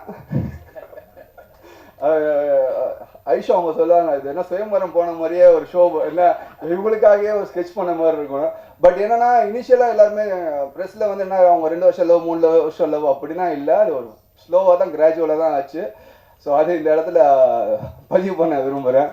அப்புறம் சின்ன வயசில் எல்லாரும் கேட்பாங்க, என்ன நீ ஆகணும், டாக்டர் ஆகணும், இன்ஜினியர் ஆகணும். ஏன்னா இப்போ இந்த வயசில் கேட்டாங்கன்னா எங்கள் அம்மா மாதிரி ஆகணும்னு நான் சொல்லுவேன். ஏன்னா அம்மா என்ன சொல்கிறது, ரொம்ப கிவிங்கு, இதுவரை எல்லாத்துக்கும் சப்போர்ட் பண்ணுறாங்க. எதுக்குமே இதுவரை மூஞ்சி சொல்லிச்சது எனக்கு மட்டும் இல்லை, எல்லாருமே எங்கள் வீட்டுக்கு வர அப்பாவோட அசிஸ்டன்ட் டேரக்டர்ஸ் முன்னாடி அந்த என்ன சொல்கிறது 20 இயர்ஸ் பேக் இருக்கிறவங்க வந்து சொல்லுவாங்க, அம்மா கையால் ஒரு டீ கொடுத்தாங்கப்பா, நாங்கள் யாருன்னே தெரியாது பணம் கொடுத்தாங்கப்பா. ஸோ எல்லாருமே ஈக்குவலாக ட்ரீட் பண்ணுவாங்க. ஸோ அது எனக்கு ரொம்ப பிடிக்கும். ஸோ அம்மா ஐ லவ் யூ. அண்ட் என்னோட ஃபேமிலி, அக்கா மாமா அவங்க எல்லாருக்குமே தேங்க்யூ. அண்ட் என்னோட லாஸ்ட் பட் நாட் லீஸ்ட் சொல்லுவாங்கள்ல, என்னோட லக்கி சாம் ஐஷா அவங்க வந்திருக்காங்க. முன்னாடி வந்து உட்காந்துட்டு என்ன பேச போன்னு கிண்டல் பண்ணிட்டு இருந்தாங்க. பட் பேசி தானே ஆகணும், டேரக்டராக வந்துட்டோம், ஹீரோனா கொஞ்சம் ஒழிச்சிட்டு இருப்பேன். இதில் நம்ம சொல்லணும் என்ன. ஸோ படம் கூடிய விரைவில் வரும். ஸோ சப்போர்ட் பண்ணுங்கள். கண்டிப்பாக ஒரு நல்ல படத்தை கொடுத்துருக்கோன்னு நான் நம்புகிறோம். கண்டிப்பாக ஒரு மெசேஜ் இருக்கும். மெசேஜ் இன் சென்ஸ் நம்ம பை ஹார்ட் எடுத்துகிட்டு போகிற மாதிரியான ஒரு மெசேஜ் இருக்கும். And thanks, please support us. Thank you.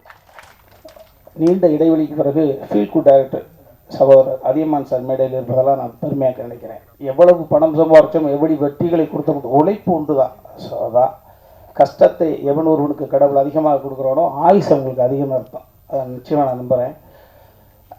நீண்ட இடைவெளிக்கு பிறகு சக இயக்குநர்களை மேலே பார்ப்பது சந்தோஷம். அதெல்லாம் தாண்டி ஒரு 77 to 87 10 வருட காலம் இந்த பூமியில் ஆட்சி செய்த ஒரு நாள் ஒரு மருந்துக்கு கூட சிறைக்கு போகாத வகையில் மிகப்பெரிய புரட்சித் தலைவர் புகழை மிகப்பெரிய ஒரு கவசமாக இருந்து காத்த ஆரம்பி ஐயா அவர்களுடைய அருமை மருமகன், சுய ஒழுக்க சிந்தனையாளர், நேர்மையின் உச்சம், எல்லாரும் சேர்ந்து வந்து அமர்ந்திருப்பதைப் போல சத்யஜோதி தியாகராஜன் ஐயா வந்து அமர்ந்திருப்பதை நான் நினைக்கிறேன். இங்கே எம்ஜிஆரும் நீங்களே, ஆரம் வீரப்பன் ஐயாவும் நீங்களே, எல்லோரும் நீங்களே. மகிழ்ச்சி ஐயா. எனது மகன் உமாபதி இயக்குநராக பரிமளிக்கக்கூடிய இந்த விழாவிலே நீங்கள் வந்து அமர்ந்திருப்பது, இவ்வளவு நேரம் அமர்ந்திருப்பது, நான் கூட நினச்சேன் பேசிட்டோட நம்பிடலாம்னு. ஆனால் நீங்கள் ஆசைப்பட்டு அமர்ந்திருக்கிறீங்க, மறக்க மாட்டேங்க ஐயா. உங்களுடைய பொன்னான நேரம், ஒரு குடும்ப விழாவிலேருந்து வந்து உங்களுடைய அந்த பிள்ளையை ஆராதனை பண்ணுறீங்க, ஆசீர்வாதம் பண்ணுறீங்க. வாழ்க்கையில் எந்த நிர்ணயம் மறக்க மாட்டேன். ரொம்ப மகிழ்ச்சிங்க ஐயா. அடுத்ததாக நான் ஃப்ளோவாக பேசுகிறதில்ல,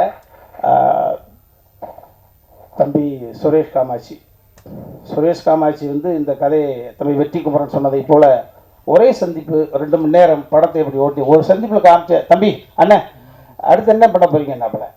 திரும்பவும் சொல்லுகிறேன், இது சபைக்காக கிடையாது. இந்த கதை உருவானதற்கான காரணம், நான் சின்ன வயசில் என்னை விட வயதில் மூத்தவர்கள், என்னை விட அந்த பூமியை முதல்ல பார்த்தவர்கள், அவர்கள்ட்ட பார்த்த உடனே, அது குறிப்பாக கிழவிகளாக இருந்தால், கிழவனாக இருந்தால் 10-12 வயசில் அருகில் அமர்ந்து சுருங்கி போன தசையை தடவி விட்டு அவருடைய வாழ்க்கையை நான் கேட்பேன். தாத்தாவுக்கு உனக்கு எத்தனை மாதிரி சண்டை போடுச்சு, ஃபர்ஸ்ட் நைட்டே நினச்சா இல்லை கொஞ்சம் 5 நாள் சென்று நினச்சா, சண்டை போட்டு பிரிஞ்சது பிறகு யார் முதல்ல போய் பேசுவாங்க? அப்படியா? ஓஹோ. இப்படி அந்த மலரும் நினைவுகளை கிளறி விட்டு அப்படியே கொட்ட வச்சிருவோம். கட்ட கட்ட கட்ட பேச்சு துணைக்கு ஆளாமல் இருக்கக்கூடிய பெரியவர்களிடம் பேசுகிற பொழுது அவர்கள் வாழ்ந்த வாழ்க்கையை வரிசைப்படுத்திடுவாங்க. ஸோ அது இளம் பிராயத்தில் எனக்கு ஒரு கருத்து. அதனால தான் வாயை திறந்தால் பேசக்கூடிய சக்தி இருந்ததுன்னா அந்த இதெல்லாம் இந்த ஸ்டோரேஜ். அதற்கு பிறகு ஓரளவு இந்த திரையுலகம் எனக்கு ஒரு சிறிய பெயரை கொடுத்த பிறகு, சகோதரர் பிரபுஸ்காலமன் மூலமாக ஒரு பெயர் எனக்கு கிடைத்த பிறகு, நான் என்னை பார்க்கக்கூடிய பெரிய தொழிலதிபர்களாக நான் அவுட் ஆஃப் சப்ஜெக்ட் பேசுகிற பொழுது, தத்துவம் பேசுகிற பொழுது அப்படி மடை திறந்த விளம்பரம் உண்மையை கொட்டிடுறாங்க. அது தனுசு ராசி, மீன இலக்கணம், போராடம், அதை நம்ப தான் தோணுது, எல்லாம் சொல்லிடுவாங்க. அப்படி நிறைய தொழிலதிபர்களுடைய கதையை நான் கேட்கிற பொழுது, ஒரு குறிப்பிட்ட ஒரு தொழிலதிபர் மனிதன் புனிதராக இருக்கக்கூடிய ஒரு அற்புதமான ஒரு ஆத்மா, அவருடைய நினைவுகள், அவர் வாழ்ந்த வாழ்க்கையை, அவர் ஒட்டுமொத்த ரகசியத்தையும் பச்சை குழந்தை போல இளநிக்கக்கூடிய தண்ணி போல அப்படி கொட்டி தீர்த்தாரு. அது உள்ளுக்குள்ளே இருந்தது. சரி, இது எப்பாவது வடிவப்படுத்தணுமே அப்படின்னு நினைக்கிற பொழுதுதான் எனது தாய் எனக்கு கொடுக்கவில்லை. ஆனால் இன்னொரு தாய்க்கு பிறந்து எனக்கு தம்பியாக இருந்து என்னை தாங்கி பிடித்து கொண்டிருக்கக்கூடிய என் வாழ்க்கையினுடைய மிச்சம் உச்சம் எல்லாமே சமுத்திரக்கனி தான். அதை எல்லா இடத்துலையும் சொல்லுவேன். இந்த சினிமா என்னை எத்தனையோ புரட்டி எடுத்திருக்குது. என்னை பயன்படுத்துவார்கள், பயணம் செய்வார்கள், பயன்படுத்துவார்கள், பயணம் செய்வார்கள், பயன்படுத்துவார்கள், பயணத்தோடு இருப்பார்கள், என் பக்கத்திலும் இருப்பான் என்றால் என் அன்பு தம்பி சமுத்திரக்கனி தான். எனது ஒட்டுமொத்த உறவுகளும் ரத்த சொந்தம் ஒட்டுமொத்தமாக விட்டாலும் தம்பி வீட்டில் போனால் தனியாக சந்தோஷமாக பார்த்துக்கலாம். அதை விட்டு தான் எங்கள் வீட்டை மிரட்டிக்கிட்டே இருக்கேன் நான். ஏய் என் தம்பி இருக்கான், ஏய் என் தம்பி கொஞ்சம் அப்படி மரியாதை 7 மணிக்கு கொடுத்து 7:10 வந்தாவே எனக்கு தாழ்வு மனப்பான்மை ஆகும். என்னடா 5 நாள் ஷூட்டிங் போல என்ன 7:10 வருது காப்பி? ஓ, அப்போ தம்பி சமுத்திரக்கனிக்கு போன போட்ட வேண்டியதான். வேறு வழியில் ஒரு பிள்ளைய வச்சு தான் நான் வாழ்ந்துக்கிட்டு இருக்கேன். இப்போ அப்போ மாமதிக்குன்னா பெரிய ஆத்தாடி விட்டு அங்கே போயிடுவாரு. இது என்னடா?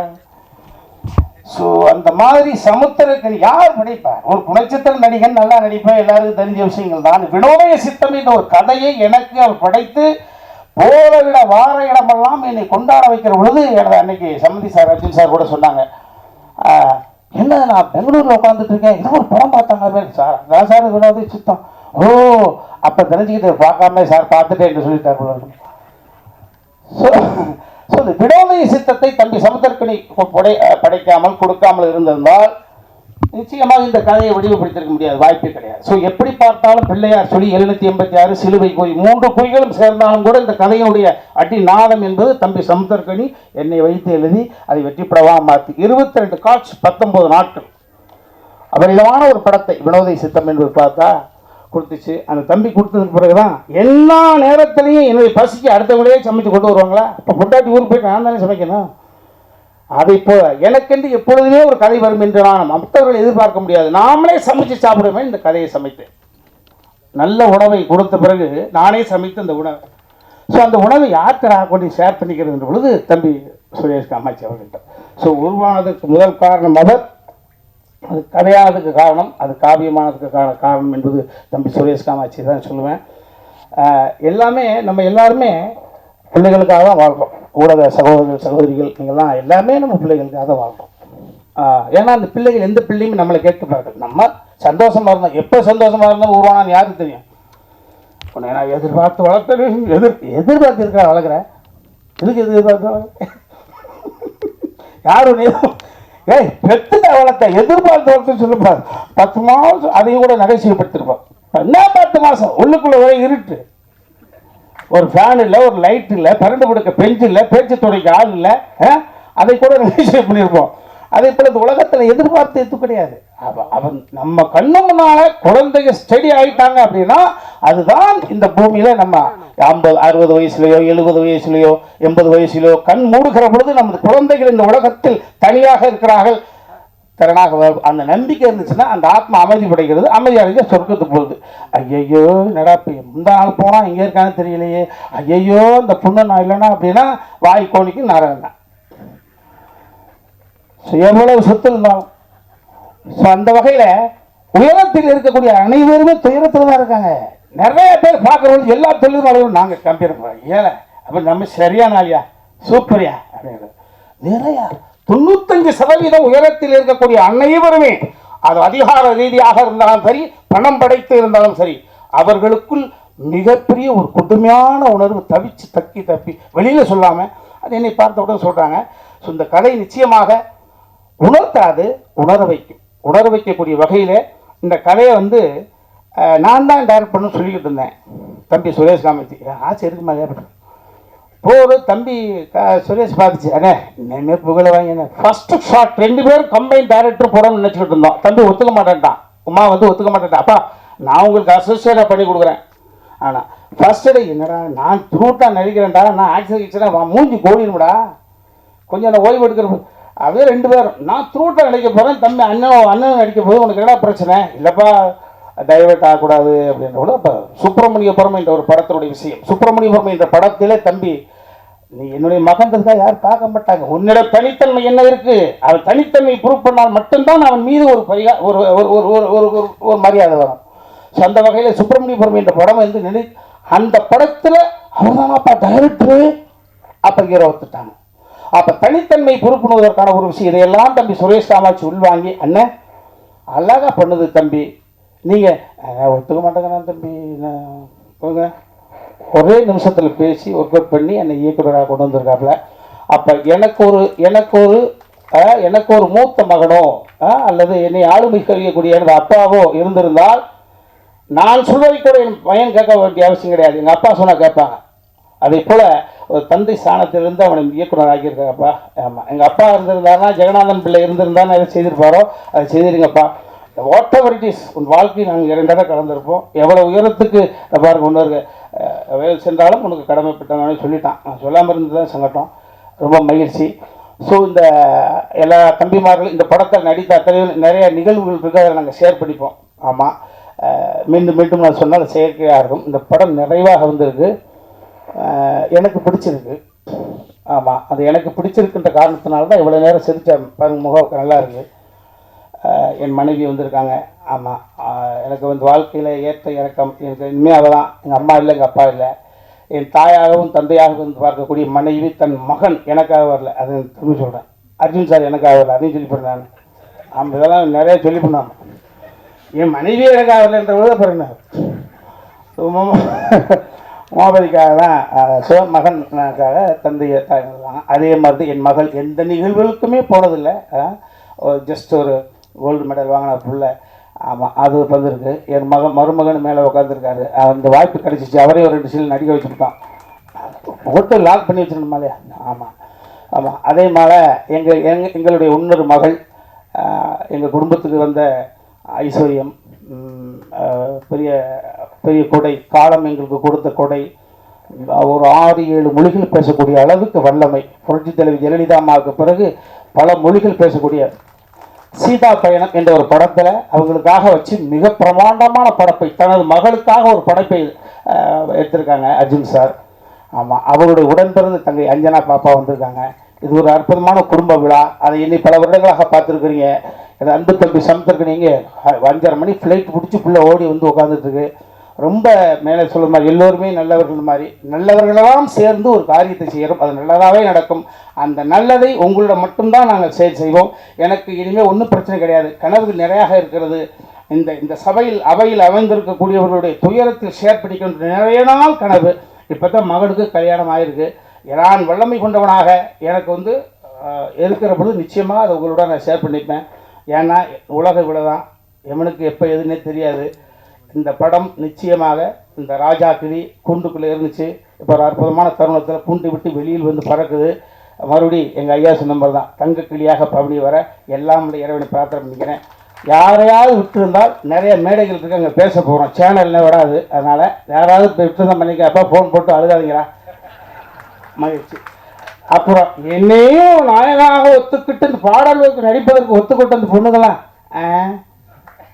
எதற்கா? ஐயோ இல்லை, சினிமா அப்படி இல்லை. இப்போ அது அனுபவம் தான். அந்த அனுபவங்கள் வந்து உள்வாங்கிக்கிறது பெர்ஃபார்ம். என் மேலே எனக்கு நம்பிக்கை இருக்கா? நான் எப்படி ஒரு 60 சாமிசாருக்கும் எனக்கு என்ன பெரிய ஒரு 45 வயசாக வித்தியாசம். என் மீது உள்ள நம்பிக்கை அவருக்கு தந்தையாக நடித்தேன். அதே போல் எனக்கு அற்புதமான சகோதரி சொன்னாங்க ப்ரெஷ்ஷில், ராஜா எங்கே, கிளிகள் எங்கே? ராஜா இங்கே, கிளிகள் இங்கே. இன்னும் 2 கிளி இருக்குது. அந்த 2 கிளி அந்த அந்த கிளிக்கு ரெக்கம் வச்சு கொஞ்சம் பறந்தாங்கிறது தெரியுது. ஸோ எல்லாம் இறைவனுக்கு நன்றி. உங்கள் அனைவருக்கும் 9 மணி வரைக்கும் இருக்கிறீங்க. ஐயா நெல்லை சுந்தரராஜன் சார், ரொம்ப மகிழ்ச்சி. எல்லாருக்கும் நன்றி, எல்லாருக்கும் நன்றி. ஆமாம், அன்பிற்கினிய அண்ணன் சுரேஷ் காமாட்சி அவர்கள். ரொம்ப லென்ஸாக போகுது. என்னுடைய தயாரிப்பாளர்கள் இந்த ராஜா கிளி பத்திரிகையாளருக்கு வருகின்றிருக்கும் பத்திரிகை மற்றும் ஊடக நண்பர்கள் அனைவருக்கும் எனது மாலை நேர வணக்கம். எங்களது அழைப்பை ஏற்று இங்கே வந்திருக்கும் நான் மிகவும் நேசிக்கக்கூடிய மதிக்கக்கூடிய தயாரிப்பாளர் சத்யஜோதி தியாகராஜன் சார் அவர்களுக்கும், அர்ஜுன் சார் அவர்களுக்கும், அண்ணன் அதியமான் அவர்களுக்கும் மற்றும் அண்ணன் ராஜ்கபூர் அவர்களுக்கும் மற்றும் இங்கே வந்திருக்கும் அனைவருக்கும் எனது மாலை நேர வணக்கம்.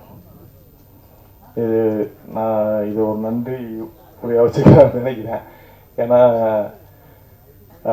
இதில் நிறைய பேருக்கு நான் நன்றி சொல்ல வேண்டிய கட்டாயத்தில் இருக்கேன். எங்கேருந்து தொடங்கலாம்னா, நான் வந்து தம்பி உமாவதிகிட்டேருந்தே ஆரம்பிக்கலான்ட்டு இருக்கேன்.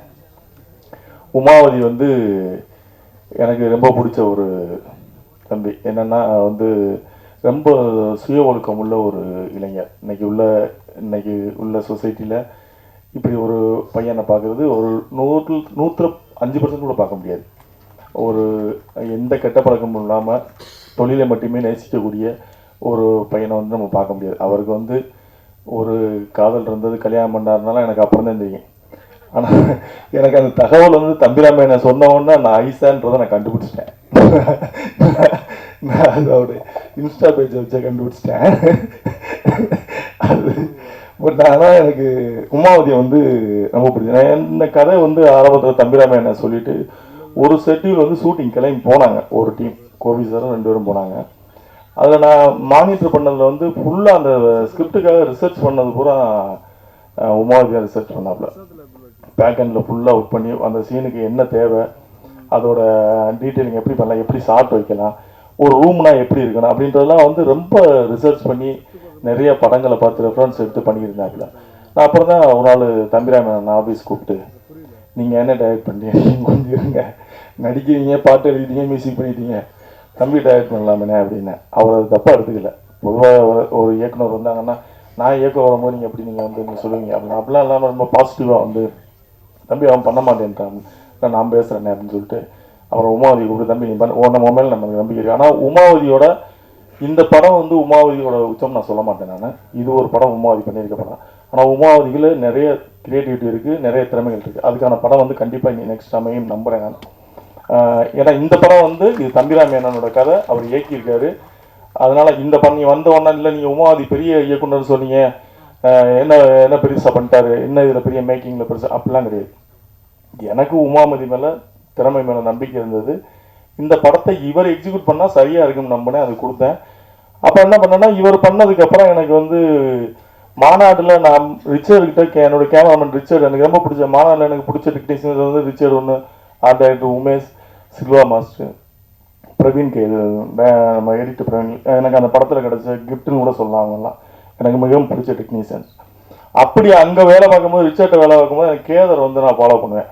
கேதர் தான் ஃபுல்லாக ஒர்க் பண்ண வைப்பாங்க. பார்த்தா கேதர் தான் ஃபுல்லாக அனுப்பாப்புல, எல்லா இடத்துலையும் வந்து கேதர் தான் அனுப்பாப்புல. அதில் ஷார்ட் வைக்கலாம் ஃபுல்லாக கேதர் தான் பண்ணிட்டு இருந்தாப்புல. இப்போ கேதரோட சுறுசுறுப்பு எனக்கு பிடிச்சிருந்து உடனே கேதரோட ஏஜ் குரூப்பும் உமாவதியோட ஏஜ் குரூப்பும் ஒரே மாதிரி இருக்குது, இவங்க 2 பேரும் சரியாக இருக்குன்னு சொல்லி கேதரை கொண்டு வந்து உமாவதிட்ட சேர்த்து விட்டு, நீங்கள் 2 பேரும் பண்ணுங்கன்னே. கரெக்டாக அவங்க 2 பேரும் சிங்க் ஆகிட்டாங்க. அதுக்கப்புறம் அவங்க 2 பேரும் ஃபுல்லாக டிஸ்கஸ் பண்ணி ஃபுல்லாக அந்த படத்தை எக்ஸிக்யூட் பண்ணுறதுக்கு ஃபுல்லாக வேலை பார்த்தாங்க. அந்த வகையில் வந்து நான் நினச்சது மாதிரியே நடந்தது. அவங்க 2 பேரும் வந்து ஒர்க் பண்ண ஸ்டைலு எனக்கு பிடிச்சிருந்தது. கோவப்படாமல், ரொம்ப ஷூட்டிங் ஸ்பாட்டில் ரொம்ப ஒரு எமோஷனலாக இல்லாமல் நல்லா பொறுமையாக அழகாக டீல் பண்ணாங்க. தம்பிராமையனை அதுக்கு ஸ்பேஸ் கொடுத்தாரு அவங்க ஒர்க் பண்ணுறதுக்கு. நான் அவர்கிட்ட தம்பிராமையன்கிட்ட பிடிச்ச விஷயம் என்னென்னா, அவர் ஸ்கிரிப்டை வந்து நான் ராமணனுக்கு போக வந்து நான் பார்த்து வியந்தது. தம்பிராமையன்கிட்ட என்ன வியந்தேன்னா, ராமணன்கிட்ட பார்த்து நான் வியந்திருக்கேன். ஸ்கிரிப்டை கையில் வச்சுக்க மாட்டார், டைலாக் அவர் ரோட்டில் சொல்லிகிட்டே இருப்பார். ஸ்கிரிப்ட் மணிவண்ணன் சார்ட்டை அதை நான் பார்த்துருக்கேன். அதுக்கப்புறம் வந்து நான் பார்த்தது வந்து அது தம்பிராமையன்ன்றதை. பவுண்டட் அந்த புக்கை படிக்கவே மாட்டார், டைலாக் கடற்கடன்னு சொல்லுவார். உமாதி வந்து தம்பி இப்போ அந்த டைலாக் வந்து டைலாக் தம்பி இதாக தம்பி அப்படி சொல்லி எப்படி ஒரு ஃபுல் புக்கையும் மனப்படம் பண்ணிட்டு அது அவரே எழுதுனதுனால பக்கத்து மண்டபத்தில் யாரோ எழுதி கொடுத்து கொண்டு வந்திருந்தால் அது நடக்காது. அவரே உட்காந்து எழுதுனதுனால அது மனப்பாடமாக வச்சுருந்துருக்காரு. தம்பிராம அண்ணனுக்கு இந்த இடத்துல நான் நன்றி சொல்ல கடமைப்பட்டிருக்கேன்.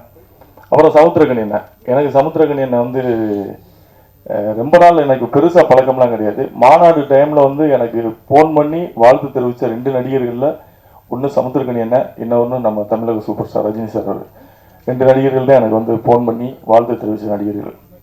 அப்போ நான் சமுத்திரக்கனி அண்ணன் பழகிருக்கேன். சலுக்கு ஃபோன் பண்ணி வாழ்த்துனாரு, அவ்வளோதான்.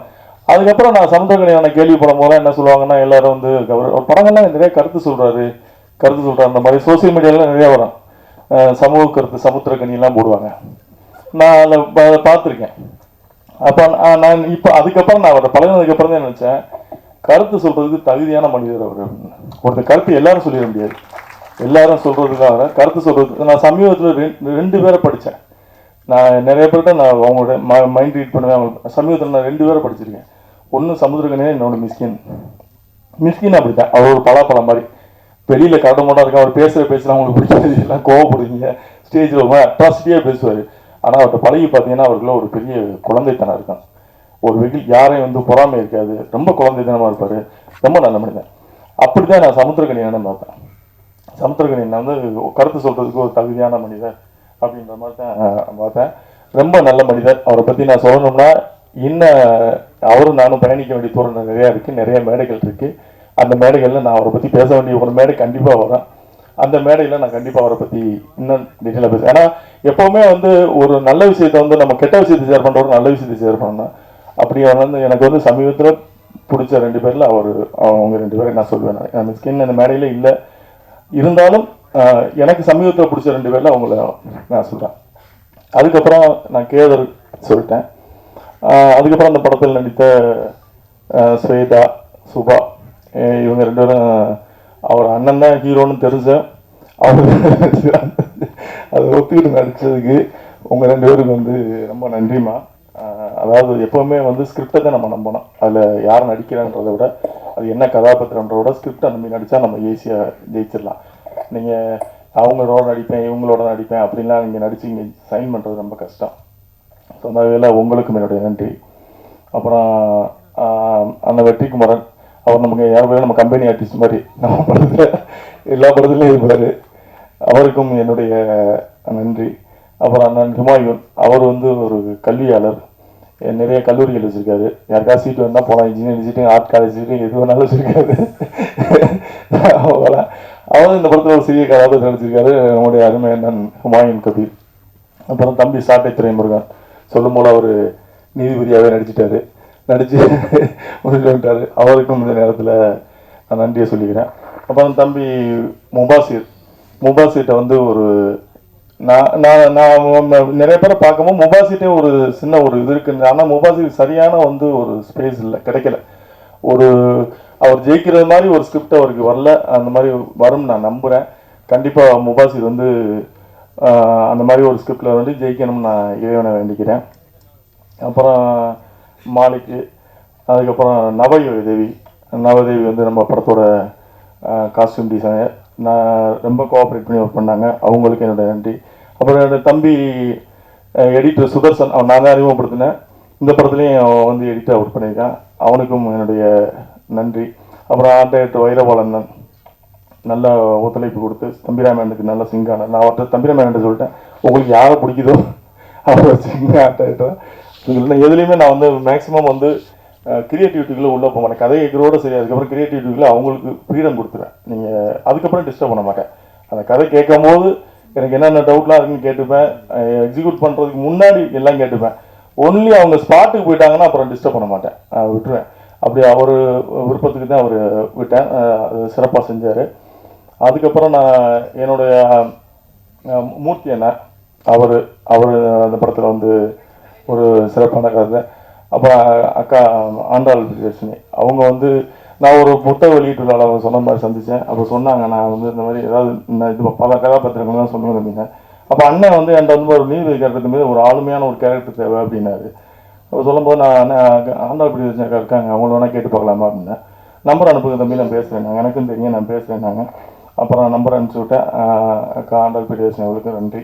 வந்து சிறப்பாக செஞ்சு கொடுத்தீங்க, ரொம்ப நன்றி. அப்புறம் எங்கள் அண்ணன் பாலா நடிச்சிருக்காரு. அவர் கதாபாத்திரம் பெரிய கதாபாத்திரம், வானகரத்தில் கட் அவுட்லாம் வைக்கிறேன்னு இருக்காரு. நான் அவர் வரும்போது எனக்கு நண்பராக வந்தார். இப்போ தம்பிராமனுக்கு சொந்தமாயிட்டார். அதுக்கப்புறம் மாலைக்கு என்னோட அலுவலகத்தில் பணிபுரியக்கூடிய பிரவீன் ஆஃபீஸ் அட்மினாக இருக்கான். ஸோ எப்போவுமே நம்ம பக்கத்தில் இருக்கவங்களோட வேல்யூ நமக்கு தெரியாதுன்னு சொல்லுவாங்க. அந்த மாதிரி அவன் வந்து நடிப்பான், இவ்வளோ வரைக்கும் நடிப்பான்லாம் நான் எதிர்பார்க்கல.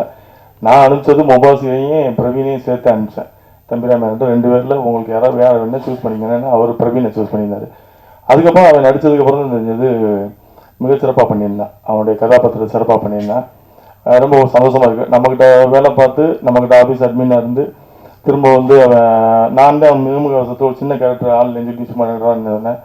அதுக்கப்புறம் இப்போ வந்து ஒரு கதாபாத்திரமாக முதன்மை கதாபாத்திரமாக பண்ணியிருக்கான்றது வந்து ரொம்ப சந்தோஷம். நம்ம இடத்துல ஏன்னா நம்ம கூட இருக்கவங்க வந்து அடுத்த லெவலுக்கு வளரும் போது அது நமக்கு வந்து ஒரு சந்தோஷம். நம்ம அலுவலகத்துலேருந்து ஒருத்தர் வெளியே போகிறாங்க, நல்லா இருக்காங்க அப்படின்னா அது வந்து அது நமக்கு சந்தோஷம். அந்த சந்தோஷத்தை கொடுத்ததுக்கு அவனுக்கு என்னுடைய நன்றி. அதுக்கப்புறம் எனக்கு வந்து நிதி உதவி வழங்கி என்னுடைய பிஆர்ஓ ஜான் எனக்கு 2011 என் கூட தொடர்ந்து பயணிக்கிற என்னோடய சகோதரனா என்னுடைய எல்லா இதுலேயும் வந்து பயணிக்கிற ஜானுக்கு நன்றி. அப்போ ரொம்ப முக்கியமான ஆளை மறந்துட்டேன், என்னுடைய அன்பு சகோதரன் கிரிஸ். இதில் வந்து ஆக்சுவலாக வந்து கிரிஸ் வந்து நீங்கள் பாடகராக வந்து சைன் பண்ண எல்லா நல்ல பாடகர், நிறைய நிகழ்ச்சிகள் பண்ணுறாரு. இந்த படத்தில் ஒரு நல்ல நடிகரை பார்ப்பீங்க. ரகுவரன் சாரோட இன்னொரு வருஷம் பண்ணியிருப்பாப்புல, ரொம்ப சிறப்பாக பண்ணியிருப்பாப்புல கிரிஸ் வந்து. இதுக்கப்புறம் ஆனால் நான் சொன்னேன் துபாயில் பார்த்தா அவங்க ஒய்ஃப்ட்ட சொன்னேன், சங்கீதாவை சொன்னேன், அவங்க வீடியோ நல்லா நடிச்சிருக்காருங்க. நம்பவே மாட்டேன், நான் நம்ப மாட்டேன் அப்படின்னா, ஏன்னா உண்மையாகவே நடிச்சிருக்காப்புல. இல்லை நான் நம்ப மாட்டேன் அப்படின்ட்டாங்க. படம் வந்ததுக்கப்புறமா கூட்டு போய் காட்டுங்க, படத்தை காட்டுங்க. அவர்களுக்கும் நன்றி, ஜானுக்கு என்னுடைய நன்றி. அப்புறம் எனக்கு என்னுடைய நிறுவனத்துக்கு பேக் போனாக இருந்து செயல்படக்கூடிய என்னுடைய ஆடிட்டர் பாலமுருகன் சார் அவர்களுக்கும் இந்த நேரத்தில் நன்றி. என்னுடைய வழக்கறிஞர் விஜயன் சுப்பிரமணியம் அவர்களுக்கும் இந்த நேரத்தில் நன்றி. எனக்கு என்னுடைய நிறுவனத்திற்கு பொருளாதார உதவி அதான் மெயின், அதுவே நான் ஒன்றும் பண்ண முடியாது. அது வழங்கி எனக்கு சப்போர்ட் பண்ணுற திருப்பூர் சுப்பிரமணியனாக இருக்கட்டும், அண்ணன் பாலசுப்ரமணியன், அருண், அப்புறம் தர்மா, தம்பி தர்மா, எல்லாருக்குமே வந்து இந்த இடத்துல நன்றியை தெரிவிச்சுக்கிறேன். அப்புறம் என்னோடய நண்பர்கள் அங்கே வந்திருக்க பாலசிங்கம், முத்து, வேலாயுதம் அவர்களுக்கும் நான் நன்றி தெரிவிச்சுக்கிறேன்.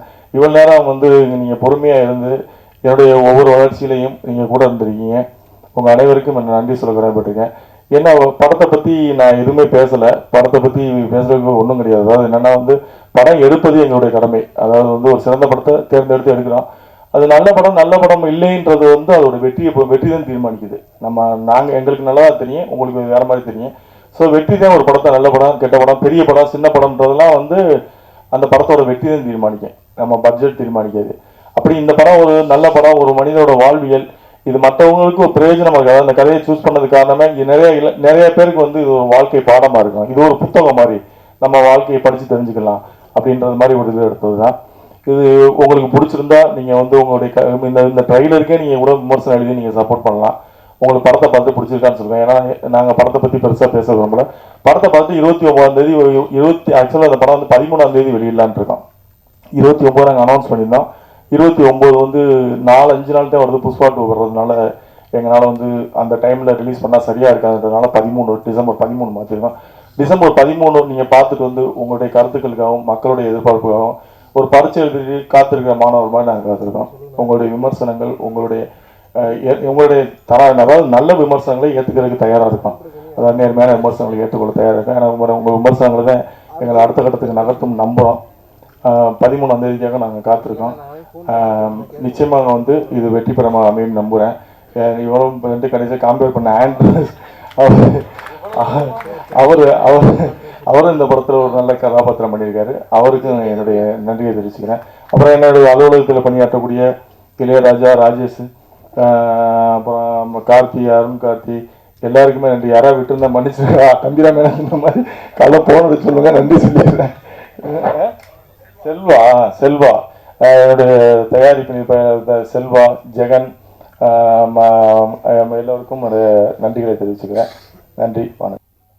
நான் வினோதை சித்தம் பண்ணிவிட்டு உங்கள்கிட்ட சொன்னது தான் திரும்ப சொல்கிறேன். காலம் நம்ம எதுக்கு வேணாலும் ஆசைப்படலாம். ஆனால் நமக்கு எப்போ தரணும், எந்த சூழ்நிலையில் அதை கொடுக்கணும்னு முடிவு பண்ணுறது காலம்தான். ஏன்னா கடந்த ஒரு வாரமாக பயணங்கள் இருக்கும்போது எல்லாமே ஃப்ளைட் லேட்டாகவே இருந்தது. இன்றைக்கி மட்டும்தான் நான் வேணுனேன், ஒன்றும் இல்லை, ஏன்னா காலதாமதம் ஆயிடக்கூடாது, சரியாக போயிடணும், சரியான நேரத்துக்கு போய் நிற்கணும் அப்படின்றதுக்காக வேணுனேன். இன்றைக்கி கரெக்ட் டைமில் எடுத்துட்டாங்க. ஒரு சில நேரத்தில் நம்ம போகும்போது எல்லா டிராஃபிக் லைட்டுமே வந்து க்ரீனில் இருக்கும். அது எல்லாமே காலம்தான், காலம் முடிவு பண்ணுறது தான். இதை நான் ரொம்ப நம்புகிறேன், இந்த நொடி வரைக்கும் நம்புகிறேன். ஏன்னா பல எதிர்பாராத அதிர்ச்சிகளையும் ஆச்சரியங்களையும் நமக்கு காலம் கொடுத்துக்கிட்டே இருக்கு. ரொம்ப சந்தோஷமாக இருக்குது இந்த நிகழ்வு.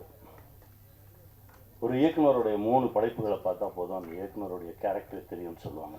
அது இயக்குனருக்கு மட்டும் இல்லை, தயாரிப்பாளருக்கும் பொருந்தும்னு நான் நினைக்கிறேன். அப்படி தான் நான் என் தம்பி சுரேஷை பார்க்குறேன்.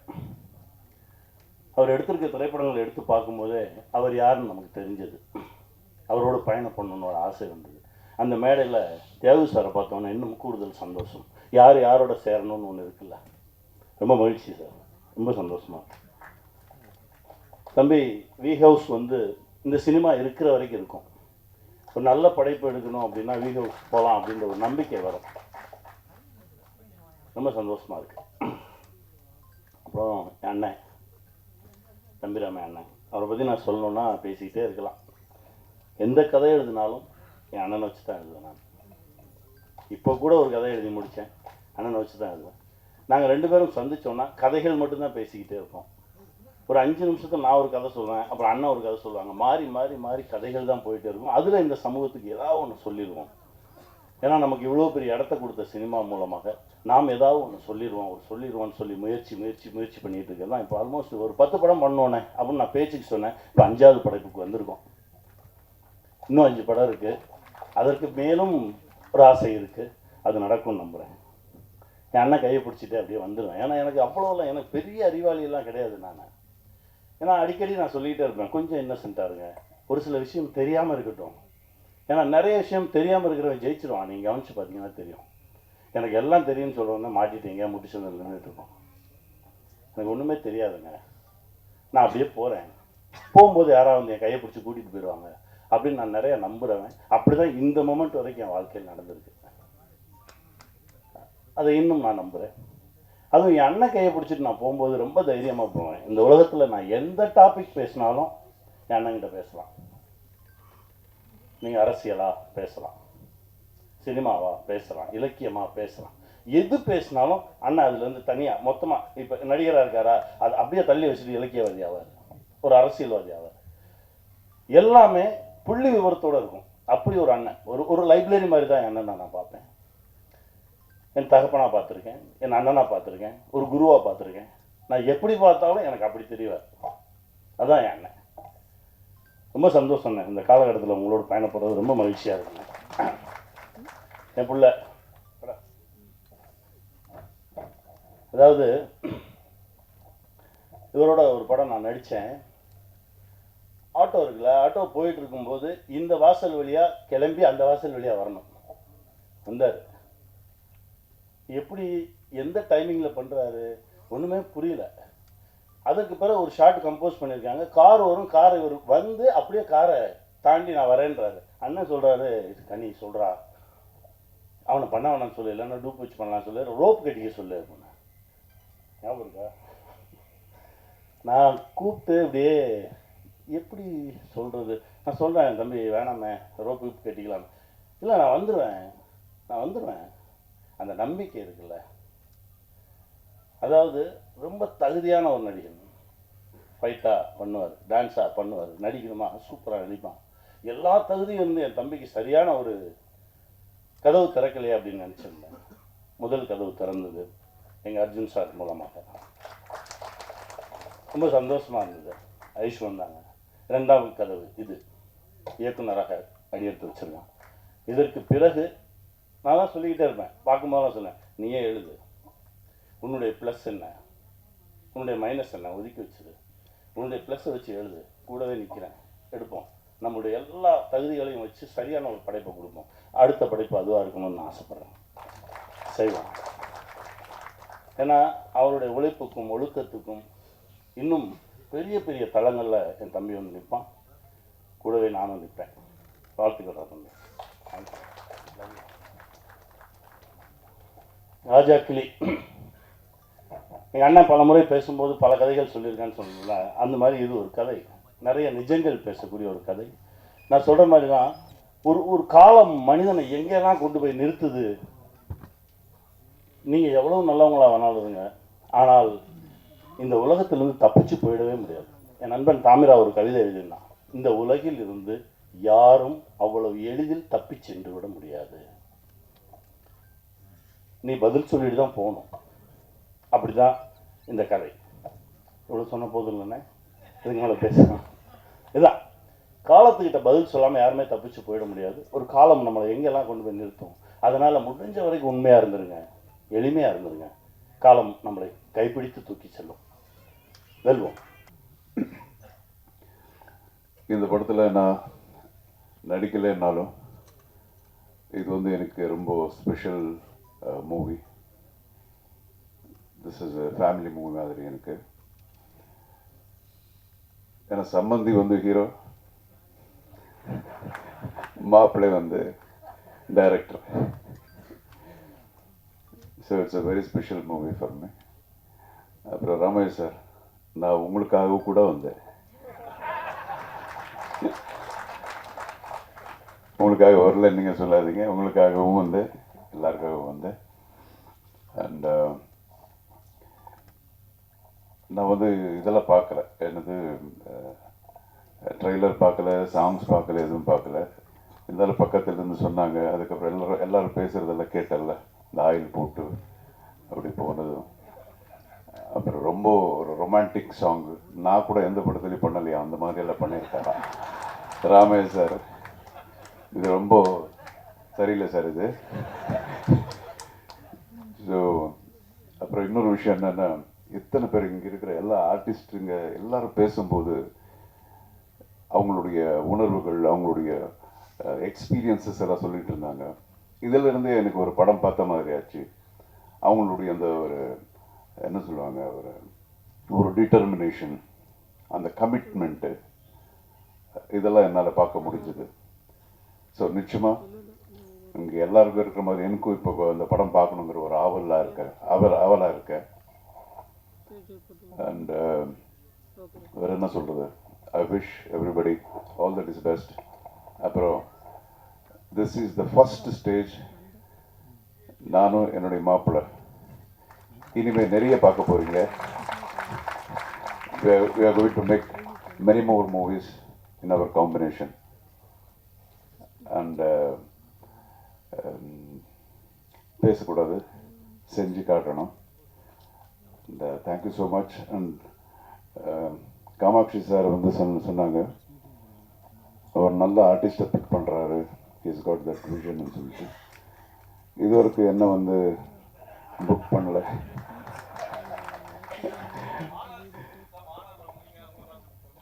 அப்படியா, சரி மன்னிச்சிருங்க.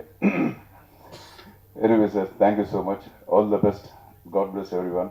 And I wish my Maapla all the best. Many more movies, awards, rewards எல்லாம். அதே மாதிரி என்னுடைய ப்ரொடியூசர் காமாட்சி அவர்களுக்கும் இந்த படம் வந்து மிகப்பெரிய வெற்றிகரமான ஒரு படமாக அமையணும்னு சொல்லி நான் அந்த கடவுளை வேண்டிக்கிறேன். ஜெய்ஹிந்த்.